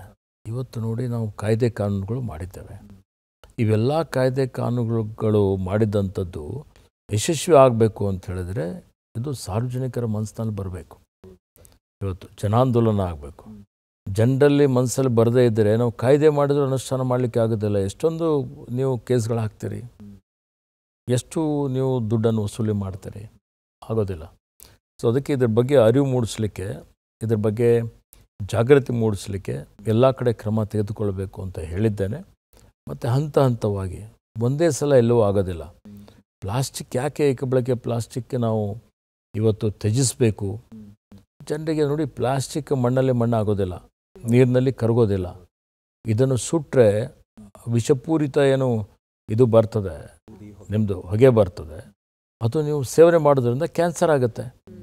ಈ ಪ್ಲಾಸ್ಟಿಕ್ ನೀವು ಈಗ ನೀರಿನಲ್ಲಿ ಹಾಕಿಬಿಟ್ರೆ, ಜಲಚರಗಳು ಇವತ್ತು ತಿಂದಾಕ್ಬಿಟ್ರೆ ಸತ್ತೋಗ್ಬಿಡ್ತವೆ. ಅದೇ ರೀತಿಯಲ್ಲಿ ನೋಡಿ, ಈಗ ನಾವೆಲ್ಲರೂ ಪೂಜೆ ಮಾಡ್ತೀವಿ, ಗಣೇಶೋತ್ಸವ ಮಾಡ್ತೀವಿ, ದೊಡ್ಡ ಪ್ರಮಾಣದಲ್ಲಿ ಮಾಡ್ತಾ ಇದ್ದೀವಿ. ಇದು ಒಳ್ಳೆಯದೊಂದು ಧಾರ್ಮಿಕತೆ, ಆಧ್ಯಾತ್ಮಿಕತೆ, ನಂಬಿಕೆ ಎಲ್ಲರೂ ಮಾಡ್ತೀವಿ. ಆದರೆ ಇವತ್ತು ಮಣ್ಣಿನ ಗಣಪತಿ ಮಾಡಬೇಕು ಅಂತ ಹಿಂದಿನಿಂದಲೂ ಬಂದಂಥದ್ದು ಇದೆ. ಪರಿಸರ ಸ್ನೇಹಿ ಗಣಪತಿ ಇರಬೇಕು ಅನ್ನೋಂಥದ್ದು. ಈಗ plaster of Paris POP Ganapati ಮಾಡೋದ್ರಿಂದ ಅದು ಮತ್ತೆ ನೀರಿನಲ್ಲಿ ಮುಳುಗಿಸ್ತೀವಿ, ನೀರು ಕಲುಷಿತ ಆಗುತ್ತೆ, ಅದೇ ನೀರು ಕುಡಿದ್ರೆ ರೋಗ ಬರುತ್ತೆ, ಅದೇ ಜಲಚರಗಳು ನೀರು ಕುಡಿದ್ಬಿಟ್ರೆ ಸತ್ತೋಗ್ಬಿಡ್ತವೆ, ಪರಿಸರಕ್ಕೆ ನಾಶ ಅಲ್ವಾ? ಯಾಕೆಂದರೆ ಕೆಮಿಕಲ್ ಎಲ್ಲ ಮಿಕ್ಸ್ ಮಾಡಿದ್ದಿರ್ತದೆ ಅದರಲ್ಲಿ. ಈ ವಿಷಯದ ಬಗ್ಗೆ ಕಠಿಣವಾದಂಥ ಕ್ರಮ ತೆಗೆದುಕೊಳ್ಬೇಕು ಅಂತೇಳಿ ನಾನು 2 ವರ್ಷ ಸತತವಾಗಿ ಮುಖ್ಯ ಕಾರ್ಯದರ್ಶಿಗಳಿಗೆ ಆಹ್ವಾನ ಮಾಡಿ ಅವ್ರ ಕಡೆಯಿಂದ ಸನ್ಮಾನ ಮುಖ್ಯಮಂತ್ರಿಗಳ ಕಡೆಯಿಂದನೂ ಒಂದು ಇವತ್ತು ವಿಡಿಯೋ ಕ್ಲಿಪ್ ಮಾಡಿಸಿ ಇದೆಲ್ಲ ಅರಿವು ಮೂಡಿಸುವಂಥದ್ದು, ಜಾಗೃತಿ ಮೂಡಿಸುವಂಥ ಕೆಲಸವನ್ನು ಮಾಡಿದ್ದೇವೆ. ಕೆಲವೊಂದು ಕಡೆ ಸೀಸ್ನು ಮಾಡಿದ್ದೇವೆ. ಇನ್ನೂ ಇದು ಹೆಚ್ಚಿನ ರೀತಿಯಲ್ಲಿ ಇವತ್ತು ನೋಡಿ, ನಾನು ಹೇಳಿದೆ ಈಗಾಗಲೇ, ಯಾವುದೇ ಒಂದು ಸಾಂಪ್ರದಾಯಿಕವಾಗಿ ಬಂದಂಥ ಒಂದು ವ್ಯವಸ್ಥೆ ಇದೆ ಅಥವಾ ಸುಮಾರು ವರ್ಷದಿಂದ ನಡೆದುಕೊಂಡು ಬಂದಿದೆ, ತತ್ಕ್ಷಣವೇ ಅದು ನಾವು ಈ ಪ್ರಜಾಪ್ರಭುತ್ವದಲ್ಲಿ ನಿಷಿದ್ಧ ಮಾಡಲಿಕ್ಕೆ ಆಗೋದಿಲ್ಲ. ಒಮ್ಮೆ ಹಂತವಾಗಿ ಮಾಡಲಿಕ್ಕೆ ಸಾಧ್ಯ ಆಗ್ತದೆ. ಈಗ ಉದಾಹರಣೆಗೆ ಕರ್ನಾಟಕ ರಾಜ್ಯದಲ್ಲೇ ತೆಗೆದುಕೊಳ್ಳಿ ನೀವು, ನಾನು ಪರಿಶೀಲನೆ ಮಾಡಿದೆ. ಇವತ್ತು ಉಡುಪಿಯಲ್ಲಿ 99% ಜನ ಮಣ್ಣಿನ ಗಣಪತಿ ಉಪಯೋಗ ಆಗ್ತಾರೆ. ಮ್ಯಾಂಗ್ಳೂರಿನಲ್ಲಿ ಮಣ್ಣಿನ ಗಣಪತಿ, ಇವತ್ತು ಉತ್ತರ ಕನ್ನಡದಲ್ಲಿ ಮಣ್ಣಿನ ಗಣಪತಿ. ಈ 3 ಜಿಲ್ಲೆಗಳಲ್ಲಿ ನೋಡಿದರೆ ಅಲ್ಲಿ ಜಾಗೃತಿ ಇದೆ, ಅಲ್ಲಿ ಜನರಲ್ಲೇ ಬಂದುಬಿಟ್ಟಿದೆ. ಅವರು POP ಉಪಯೋಗ ಮಾಡೋದಿಲ್ಲ. ಅವರು ಆ ರೀತಿಯಲ್ಲಿ ಎಲ್ಲ ಜಿಲ್ಲೆಗಳಲ್ಲಿ ಇದು ಬೆಳೀತು ಅಂತ ಹೇಳಿದರೆ ಇವತ್ತು ನಾವು ಪರಿಸರ ಸಂರಕ್ಷಣೆ ಮಾಡಲಿಕ್ಕೆ ಸಾಧ್ಯ ಆಗ್ತದೆ, ಎಲ್ಲರಿಗೂ ಒಳ್ಳೆಯದಾಗ್ತದೆ. ಅದೇ ರೀತಿ ಪಟಾಕಿ ಕೂಡ ಸರ್ವೋಚ್ಚ ನ್ಯಾಯಾಲಯದ ಆದೇಶ ಇದೆ, ರಾತ್ರಿ 10 ಗಂಟೆ ನಂತರ ಪಟಾಕಿ ಹಾಕಬಾರ್ದು ಅಂತ. ಆದರೂ ಆ ಪಟಾಕಿ ಹಾಕ್ತೀವಿ, ನಾವು ನೋಡ್ತಾ ಇದ್ದೀವಿ. ಹಸಿರು ಪಟಾಕಿ, ಪರಿಸರ ಸ್ನೇಹಿ ಪಟಾಕಿ ಇವತ್ತು ಉಪಯೋಗ ಮಾಡಬೇಕು ಅನ್ನೋಂಥದ್ದು ಭಾಳ ಅವಶ್ಯಕತೆ ಇದೆ. ನೋಡಿ, ಎಷ್ಟೋ ಮಕ್ಕಳು ತನ್ನ ಕಣ್ಣು ಕಳ್ಕೊಳ್ತಾ ಇದ್ದಾರೆ. ಎಲ್ಲಿವರೆಗೆ ಅರಿವು ಮೂಡೋದಿಲ್ಲ, ಜನರಲ್ಲಿ ಬರಬೇಕಾಗ್ತದೆ. ಅದಕ್ಕೆ ಪ್ರಾಥಮಿಕ ಪ್ರೌಢಶಾಲೆ ಹಿಡ್ಕೊಂಡು ಎಲ್ಲಿ ನಮ್ಮ ಪಠ್ಯಕ್ರಮದಲ್ಲಿ ಕೂಡ ಸೇರಿಸಿ ಇದನ್ನು ಕಾಯ್ದೆ ಸಂಪೂರ್ಣವಾಗಿ ಅನುಷ್ಠಾನ ಮಾಡುವಂಥದ್ದು ಅವಶ್ಯಕತೆ ಇದೆ. ಆ ಕೆಲಸ ಇವತ್ತು ಬರೀ ಅರಣ್ಯ, ಪ್ರಕೃತಿ, ಪರಿಸರ, ಜೀವಿಶಾಸ್ತ್ರ ಇಲಾಖೆ ಅಷ್ಟೇ ಅಲ್ಲ, ಈ ಜವಾಬ್ದಾರಿ ಎಲ್ಲ ಇಲಾಖೆಯವ್ರದ್ದಿದೆ. ಎಲ್ಲ ಇಲಾಖೆಯವರು ಕೂಡಿ ಇವತ್ತು ಪ್ರಕೃತಿ ಉಳಿಸಬೇಕಾದಂಥದ್ದು ಭಾಳ ಜವಾಬ್ದಾರಿ ಇದೆ. ಖಂಡಿತ ಸರ್. ಅಂದರೆ ಈ ರೀತಿ ಒಂದು ಪರಿಸರಕ್ಕೆ ಪೂರಕವಾದ ಸಾಕಷ್ಟು ಯೋಜನೆಗಳನ್ನು ಜಾರಿಗೆ ತರುವುದರ ಜೊತೆಗೆ ಶಿಕ್ಷಣದ ಮಹತ್ವವನ್ನು ಅರಿತಿರುವಂತಹ ತಾವು ತಮ್ಮ ಕ್ಷೇತ್ರದ ಶೈಕ್ಷಣಿಕ ಪ್ರಗತಿಯ ಬಗ್ಗೆ ಮಾತಾಡಲೇಬೇಕು. ಯಾಕಂದರೆ ಗ್ರಾಮೀಣ ಭಾಗದ ವಿದ್ಯಾರ್ಥಿಗಳು ಇಂಜಿನಿಯರಿಂಗ್ ಓದಬೇಕು ಅಂದರೆ ನಗರಕ್ಕೆ ಹೋಗಬೇಕಾದಂತಹ ಪರಿಸ್ಥಿತಿ ಇತ್ತು. ಆದರೆ ಭಾಲ್ಕಿಯಲ್ಲಿ ಶಾಂತಿವರ್ಧಕ ಶಿಕ್ಷಣ ಸಂಸ್ಥೆಯ ಮೂಲಕ ನರ್ಸರಿಯಿಂದ ಇಂಜಿನಿಯರಿಂಗ್ ವರೆಗೂ ಓದಲಿಕ್ಕೆ ಅವಕಾಶ ಇದೆ ಅಂದಾಗ ಅಲ್ಲಿನ ವಿದ್ಯಾರ್ಥಿಗಳಿಗೆ ಎಷ್ಟು ಖುಷಿ ಆಗುತ್ತೆ ಸರ್. ಶಿಕ್ಷಣದ ಪ್ರಗತಿ ಬಗ್ಗೆ ಹೇಳಿ ಸರ್ ತಮ್ಮ ಕ್ಷೇತ್ರದಲ್ಲಿ. ಈಗ ನೈಜಾಮ್ ಆಳ್ವಿಕೆಯಲ್ಲಿ ಶಿಕ್ಷಣಕ್ಕೆ ಸಂಪೂರ್ಣವಾಗಿ ನಿರ್ಲಕ್ಷ್ಯ ಮಾಡಲಾಗಿತ್ತು. ಹೀಗಾಗಿ ನಮ್ಮ ಭಾಗ ಬೀದರ್ನವರು, ಆ ಭಾಗದವರು ಒಂದು 10ನೇ ತರಗತಿಗೂ ಅವ್ರು ಪ್ರವೇಶ ಪಡಿಬೇಕು, PUC ಪ್ರವೇಶ ಪಡಿಬೇಕು ಅಂದರೆ ಹೈದರಾಬಾದ್ಗೆ ಹೋಗಿ ಹೈದರಾಬಾದ್ ಕಾಲೇಜ್ನಲ್ಲಿ ಪ್ರವೇಶ ಪಡಿಬೇಕಾಗ್ತಾಯಿತ್ತು. ಅಂಥ ಪರಿಸ್ಥಿತಿ ಇತ್ತು. ಪ್ರಾಥಮಿಕ ಶಾಲೆ ಇರಲಿಲ್ಲ, ಪ್ರೌಢಶಾಲೆ ಇರಲಿಲ್ಲ, ಕನ್ನಡ ಶಾಲೆಗಳಂತೂ ಇದ್ದೇ ಇದ್ದಿಲ್ಲ. ಇವತ್ತು ಮಾತೃಭಾಷೆ ಕನ್ನಡ ಇದ್ದರೂ ಕನ್ನಡ ಕಲಿಯೋಂಗೂ ಇದ್ದಿಲ್ಲ. ಅಂಥದ್ರಲ್ಲಿ ನಮ್ಮ ತಂದೆಯವರ ಅತ್ಯಂತ ಅಭಿಮಾನಕ್ಕೆ ಪಾತ್ರರಾದಂಥ ಅವ್ರ ಗುರುಗಳು ಲಿಂಗೈಕ್ಯ ಚನ್ನಬಸವ ಪಟ್ಟದೇವರು, ನಡೆದಾಡೋ ದೇವರು ಅಂತ ಕರಿತೀವಿ ನಾವು, ಶತಾಯುಷಿಗಳವರಿದ್ದರು. ಇವತ್ತು ಅವರು ಸ್ವಾತಂತ್ರ್ಯ ಪೂರ್ವದಲ್ಲೇ ಶಾಂತಿವರ್ಧಕ ಶಿಕ್ಷಣ ಸಂಸ್ಥೆ ಸ್ಥಾಪನೆ ಮಾಡಿದರು. ಅವರು ಮಾಡಿ 62ನೇ ಇಸ್ವಿಯಲ್ಲಿ ನಮ್ಮ ತಂದೆಯವರು ಶಾಸಕರಾಗಿದ್ದರು. ಅವರಿಗೆ ಇದು ನಡೆಸೋದು ಭಾಳ ಕಷ್ಟ ಅನ್ನುವಂಥದ್ದು ಅರಿತುಕೊಂಡು ನಮ್ಮ ತಂದೆಯವರಿಗೆ ಜವಾಬ್ದಾರಿ ಕೊಟ್ಟರು. ನಮ್ಮ ತಂದೆಯವ್ರಿಗೆ ಜವಾಬ್ದಾರಿ ಕೊಟ್ಟು ಇವತ್ತು ಅವರು ಅಧ್ಯಕ್ಷರಾಗಿ ನೋಂದಣಿ ಮಾಡಿಸಿ ಇವತ್ತು ಸುಮಾರು ಒಂದು ಪ್ರೌಢಶಾಲೆಯಿಂದ ಇವತ್ತು ಪೂಜ್ಯರ ಆಶೀರ್ವಾದ ಮತ್ತು ನಮ್ಮ ತಂದೆಯವರ ಪರಿಶ್ರಮ ಸತತ 22 ಶಾಲಾ ಕಾಲೇಜುಗಳನ್ನು ಪ್ರಾರಂಭ ಮಾಡಿ ಬೀದರ್ ಜಿಲ್ಲೆಯಲ್ಲಿ ಇವತ್ತು ಪ್ರಾಥಮಿಕ ಶಾಲೆ, ಪ್ರೌಢಶಾಲೆ, ಪದವಿ ಕಾಲೇಜು, ಪದವಿ ಪೂರ್ವ ಕಾಲೇಜು, ಬೀದರ್ನಲ್ಲಿ ಒಂದು ಪ್ರತ್ಯೇಕವಾಗಿ ಮಹಿಳಾ ಕಾಲೇಜ್ ಮಾಡಬೇಕು ಅನ್ನೋಂಥದ್ದು ಗುರುಗಳದ್ದು ಏನೋ ಒಂದು ಸಂಕಲ್ಪ ಇತ್ತು, ನಮ್ಮ ತಂದೆಯವರು ಪೂರ್ತಿ ಮಾಡ್ತಿದ್ರು ಎಲ್ಲ ರೀತಿಯಲ್ಲಿ. ಹೀಗಾಗಿ ಅಲ್ಲಿ ಮಾಡಿ ಆ ಕಾರಣಕ್ಕಾಗಿ ಇವತ್ತು ಶಿಕ್ಷಣದಿಂದಲೇ ಮಾತ್ರ ಸರ್ವಾಂಗೀಣ ಅಭಿವೃದ್ಧಿ ಸಾಧ್ಯ ಅಂತೇಳಿ ಅರಿತುಕೊಂಡು ಇವತ್ತು ಅವರೇನಿವತ್ತು ಮಾಡಿದ್ದಾರೆ, ಪರಿಶ್ರಮ ಮಾಡಿದ್ದಾರೆ. ಅದನ್ನು ನಾನೇ 1993ರಲ್ಲಿ ನಾನು ಮತ್ತೆ ನಮ್ಮ ತಂದೆಯವರು ಮಂತ್ರಿ ಆದಮೇಲೆ ನಾನು ಅಧ್ಯಕ್ಷನಾದೆ ಶಾಂತಿಯುತ ಶಿಕ್ಷಣ ಸಂಸ್ಥೆ. 82ರಲ್ಲೇ ಗ್ರಾಮೀಣ ತಾಂತ್ರಿಕ ಮಹಾವಿದ್ಯಾಲಯ ಅಂತ ಪ್ರಾರಂಭ ಆಯಿತು, ಇಂಜಿನಿಯರಿಂಗ್ ಕಾಲೇಜ್ ನಮ್ಮಲ್ಲಿ. ಆವಾಗ ಇಂಜಿನಿಯರಿಂಗ್ ಮಾಡಬೇಕು ಅಂದರೆ ಕಲಬುರಗಿ, ಹೈದರಾಬಾದ್, ಬೆಂಗಳೂರು ಕಡೆ ಹೋಗಬೇಕಾಗ್ತಿತ್ತು.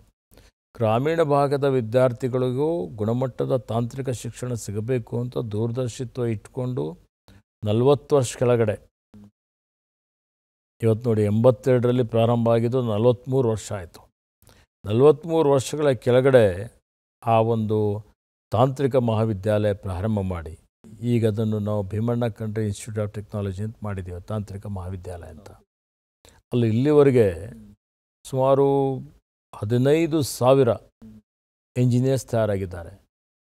ಇವತ್ತು ಅವರು ಮೊದಲು ಯಾವಾಗ ಇಂಜಿನಿಯರಿಂಗ್ ವಿದ್ಯಾಭ್ಯಾಸಕ್ಕೆ ಭಾಳಷ್ಟು ಬೇಡಿಕೆ ಇತ್ತು, UP, ಬಿಹಾರ್, ಡೆಲ್ಲಿ, ಆಂಧ್ರ, ತೆಲಂಗಾಣ ಸುಮಾರು ಕಡೆಯಿಂದ ಬಂದು ಅನೇಕ ಜನ ವಿದ್ಯಾರ್ಥಿಗಳು ಇಲ್ಲಿ ವ್ಯಾಸಂಗ ಮಾಡಿ ಒಂದು ಸಣ್ಣ ಹಳ್ಳಿಯಲ್ಲಿ, ಸಣ್ಣ ಪಟ್ಟಣ ಭಾಲ್ಕಿ, ಆವಾಗ 25-30 ಸಾವಿರ ಜನಸಂಖ್ಯೆ, ಆ ಪಟ್ಟಣದಲ್ಲಿ ವಿದ್ಯಾಭ್ಯಾಸ ಮಾಡಿ ಇವತ್ತು ಲಂಡನ್ನಲ್ಲಿದ್ದಾರೆ, ಪ್ಯಾರಿಸಲ್ಲಿದ್ದಾರೆ, ಇವೆನೋದಲ್ಲಿದ್ದಾರೆ, ದೊಡ್ಡ ದೊಡ್ಡ ಕಂಪನಿಗಳಲ್ಲಿ ಅವ್ರಿಗೆ ಸೇವೆ ಮಾಡ್ತಾ ಇದ್ದಾರೆ. ಅಲ್ಲಿ ಪದವಿ ಮಾಡಿದವರು ಇವತ್ತು ಕೆಲವರು KS ಆಗಿದ್ದಾರೆ, ಇವತ್ತು ಕೆಲವರು IS ಮಟ್ಟಕ್ಕೂ ಹೋಗಿದ್ದಾರೆ, ವಿಜ್ಞಾನಿಗಳಾಗಿದ್ದಾರೆ, ವೈದ್ಯರಾಗಿದ್ದಾರೆ.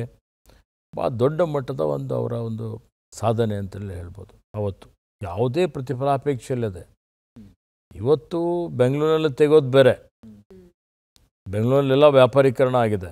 ಇಲ್ಲಿ ದೊಡ್ಡ ದೊಡ್ಡ ಕಾರ್ಪೊರೇಟ್ಗಳು ಪ್ರಾರಂಭ ಮಾಡ್ತಾರೆ ಮತ್ತು ಅದರಿಂದ ಎಷ್ಟು ದುಡ್ಡು ಹಾಕ್ತಾರೆ ಅದರ 100 ಪಟ್ಟು ಬರಬೇಕು ಅಂತ ಲೆಕ್ಕ ಹಾಕ್ತಾರೆ. ಅಲ್ಲಿ ಸ್ವಂತ ದುಡ್ಡು ಹಾಕಿ ಇವತ್ತು ತಮ್ಮ ಸಹಪಾಠಿಗಳಿಂದ ದೇಣಿಗೆ ಸಂಗ್ರಹಣೆ ಮಾಡಿ ಇವತ್ತು ವಿದ್ಯಾಭ್ಯಾಸ ನಮ್ಮ ಮಕ್ಕಳಿಗೆ ಕೊಡಬೇಕು ಅಂತ ಹೇಳಿ ಏನು ಪ್ರಯತ್ನ ಮಾಡಿದ್ದು ಮತ್ತು ಅದನ್ನು ಈಗ ಮುಂದುವರಿಸ್ಕೊಂಡು ಹೋಗುವಂಥ ಸೌಭಾಗ್ಯ ನನಗೆ ಬಂದಿದೆ. ನಾನಿದ್ದೆ, ಮಾಡ್ತಾ ಇದ್ದೇನೆ. ಶಿಕ್ಷಣದಲ್ಲಿ ಈಗ ಭಾಳಷ್ಟು ಬದಲಾವಣೆ ಆಗಿದೆ. ಸರ್ಕಾರನೇ ಇವತ್ತು ಸದೃಢ ಆಗಿದೆ ಆರ್ಥಿಕವಾಗಿ. ನಾವೆಲ್ಲ ಈಗ ಭಾಳಷ್ಟು ಶಾಲೆ ತೆಗೆದಿದ್ದೇವೆ. ಇವತ್ತು 371J ಬಂದಿದೆ.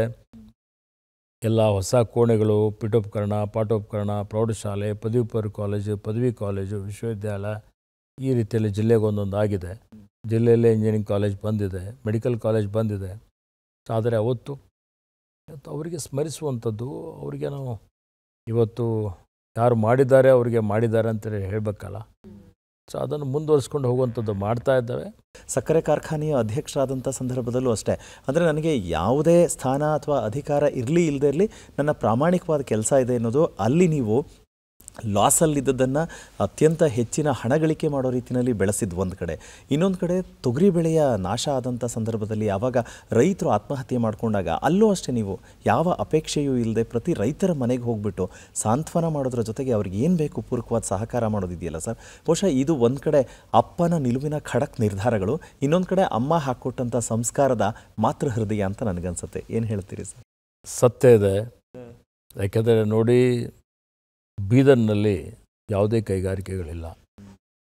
69-70ರಲ್ಲಿ ದಶಕದಲ್ಲಿ ನಮ್ಮ ತಂದೆಯವರು ಈ ಭಾಗದಲ್ಲಿ ಕಬ್ಬು ಬೆಳೀತಾರೆ. ಜನ ಕಬ್ಬು ಬೆಳೆದು ಬೆಲ್ಲ ಮಾಡ್ತಿದ್ರು. ಬೆಲ್ಲ ಮನೇಲಿ ಇಕ್ತಿದ್ರು, ಮಾರುಕಟ್ಟೆಯಲ್ಲಿ ಬೆಲೆ ಇಲ್ಲ ಅಂತ. ಆ ಬೆಲ್ಲ ಸೋರಿಕೆಯಾಗಿ ಕೆಲವೊಂದು ಸಲ ವಿಷ ಆಗಿ ಇವತ್ತು ಎತ್ತುಗಳು ದನಗಳು ಸಾಯ್ತಾ ಇದ್ವು. ಅಂಥ ಪರಿಸ್ಥಿತಿ ಇತ್ತು. ರೈತರು ದುಡ್ಡೇ ನೋಡಿರಲಿಲ್ಲ. ನಮ್ಮ ತಂದೆ ಮನೆಗೆ ಹೋಗಿ ಷೇರುಹಣ ಸಂಗ್ರಹಣೆ ಮಾಡಿ ಅಂದು 2 ಕೋಟಿ ರೂಪಾಯಿ ವೆಚ್ಚದಲ್ಲಿ ಸಕ್ಕರೆ ಕಾರ್ಖಾನೆ ಆಗ್ತಿತ್ತು. 2-4 ಕೋಟಿ, ಭಾಳ ಕಡಿಮೆ ಸಂಗ್ರಹಣೆ ಮಾಡಿ ಬೀದರ್ ಸಹಕಾರ ಸಕ್ಕರೆ ಕಾರ್ಖಾನೆ ನಿರ್ಮಾಣ ಮಾಡಿದರು. ಅದರ ಅಧ್ಯಕ್ಷರಾಗಿ ಸುಮಾರು 15-17 ವರ್ಷ ಸೇವೆನೂ ಮಾಡಿದರು. ಅದಾದಮೇಲೆ ಕೆಲವೊಂದು ಕಾರಣಗಳಿಂದಾಗಿ ಸಹಕಾರ ಕ್ಷೇತ್ರದಲ್ಲಿರುವಂಥ ಕಾರ್ಖಾನೆ, ರಾಜಕೀಯ ಇರುತ್ತೆ, ನಮ್ಮ ತಂದೆ ಬಿಟ್ಟಿದ ಮೇಲೆ ಕಾರ್ಖಾನೆ ಹಾಳಾಯಿತು, ಭಾಳ ಲಾಸಲ್ಲಿ ಬಂತು. ಆಮೇಲೆ ನಾನು 99ರಲ್ಲಿ ರೈತರ ಕಬ್ಬು ಬೆಳೆಗಾರರ ಆಗ್ರಹದ ಮೇರೆಗೆ ನಾನು ಅಧ್ಯಕ್ಷನಾಗುವಂಥ ಪರಿಸ್ಥಿತಿ ಬಂತು. ಕಷ್ಟದಲ್ಲಿದ್ದಂಥ ಏನು ಕಾರ್ಖಾನೆ ಇತ್ತು, 1,000 ಜನ ಕಾರ್ಮಿಕರಲ್ಲಿ 1 ಕೋಟಿಗೆ ಜಾಸ್ತಿ ತಿಂಗಳಿಗೆ ಅವರ ಸಂಬಳ ಆಗ್ತಾಯಿತ್ತು. ಸುಮಾರು 16,000 ರೈತರು ಈಗ ಅಲ್ಲಿರುವಂಥವ್ರು ಭಾಳ ಪರಿಶ್ರಮ ಮಾಡಿ, ಭಾಳ ತ್ಯಾಗ ಮಾಡಿ, ರಾತ್ರಿ ಹಗಲ ಪ್ರಾಮಾಣಿಕವಾಗಿ, ಸಹಕಾರ ಅಂದರೆ ಅಲ್ಲಿ ಪ್ರಾಮಾಣಿಕತೆ ಬೇಕು. ಅಲ್ಲಿ ಅದರಿಂದ ನಾನು ಕಾರ್ಖಾನೆ ನಡೆಸಿ 11 ವರ್ಷ ರೈತರಿಗೆ ಏನು ಸಂದಾಯ ಆಗಬೇಕು, ಒಳ್ಳೆಯ ಅವರಿಗೆ ಬೆಲೆ ಕೊಟ್ಟು, ಕಾರ್ಮಿಕರ ಎಲ್ಲ ಸಂಬಳ ಎಲ್ಲ ಕೊಟ್ಟು, ಆ ಕಾರ್ಖಾನೆ ಸರಿಯಾಗಿ ನಿಲ್ಲಿಸಿ ಆರ್ಥಿಕವಾಗಿ ಸದೃಢವಾಗಿ ಮಾಡಿ 2009ರಲ್ಲಿ 8ರಲ್ಲಿ MLA ಆದೆ. 9ರಲ್ಲಿ ನಾನೇ ಮುಂದೆ ನಾನು ಸ್ಪರ್ಧೆ ಮಾಡೋದಿಲ್ಲ ಅಂತ ಬಿಟ್ಟೆ. ದುರದೃಷ್ಟವಶಾತ್ ಇವತ್ತು ಆ ಕಾರ್ಖಾನೆ 350 ಕೋಟಿ ರೂಪಾಯಿ ನಷ್ಟ ಮಾಡಿ ಇವತ್ತು ಭಾಳ ನೋವಿನ ಸಂಗತಿ ಅಂದರೆ ಬಂದಾಗುವಂಥ ಮುಚ್ಚಲ್ಪಡುವಂಥ ಒಂದು ಪರಿಸ್ಥಿತಿ ಬಂದಿದ್ದಂಥದ್ದು ಒಂದು ವಿಪರ್ಯಾಸ ಅಂತ ಹೇಳ್ಬೋದು. ಅದನ್ನು ಮತ್ತೆ ಪ್ರಾರಂಭ ಮಾಡಲಿಕ್ಕೆ ಪ್ರಯತ್ನ ಮಾಡ್ತಾ ಇದ್ದೇವೆ. ಸರ್, ಇನ್ನು ತಾವು ಹುಟ್ಟಿದ ಜಿಲ್ಲೆ ವಿಶ್ವಗುರು ಬಸವಣ್ಣನವರು ಹುಟ್ಟಿದಂಥ ನಾಡು.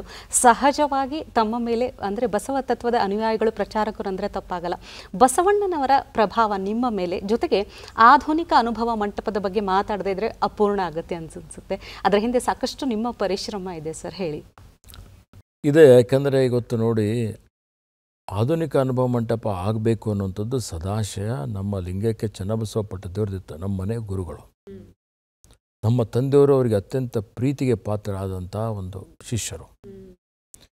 ಹೀಗಾಗಿ ಅನುಭವ ಮಂಟಪದ ಇತಿಹಾಸ ಹೇಗಿದೆ ಅಂದರೆ 12ನೇ ಶತಮಾನದಲ್ಲಿನ ಬಸವಾದಿ ಶರಣರು ಅನುಭವ ಮಂಟಪದ ಮುಖಾಂತರ ಮೊದಲನೇ ಜಗತ್ತಿನ ಸಂಸತ್ತು ಅಂತ ಕರಿತೀವಿ.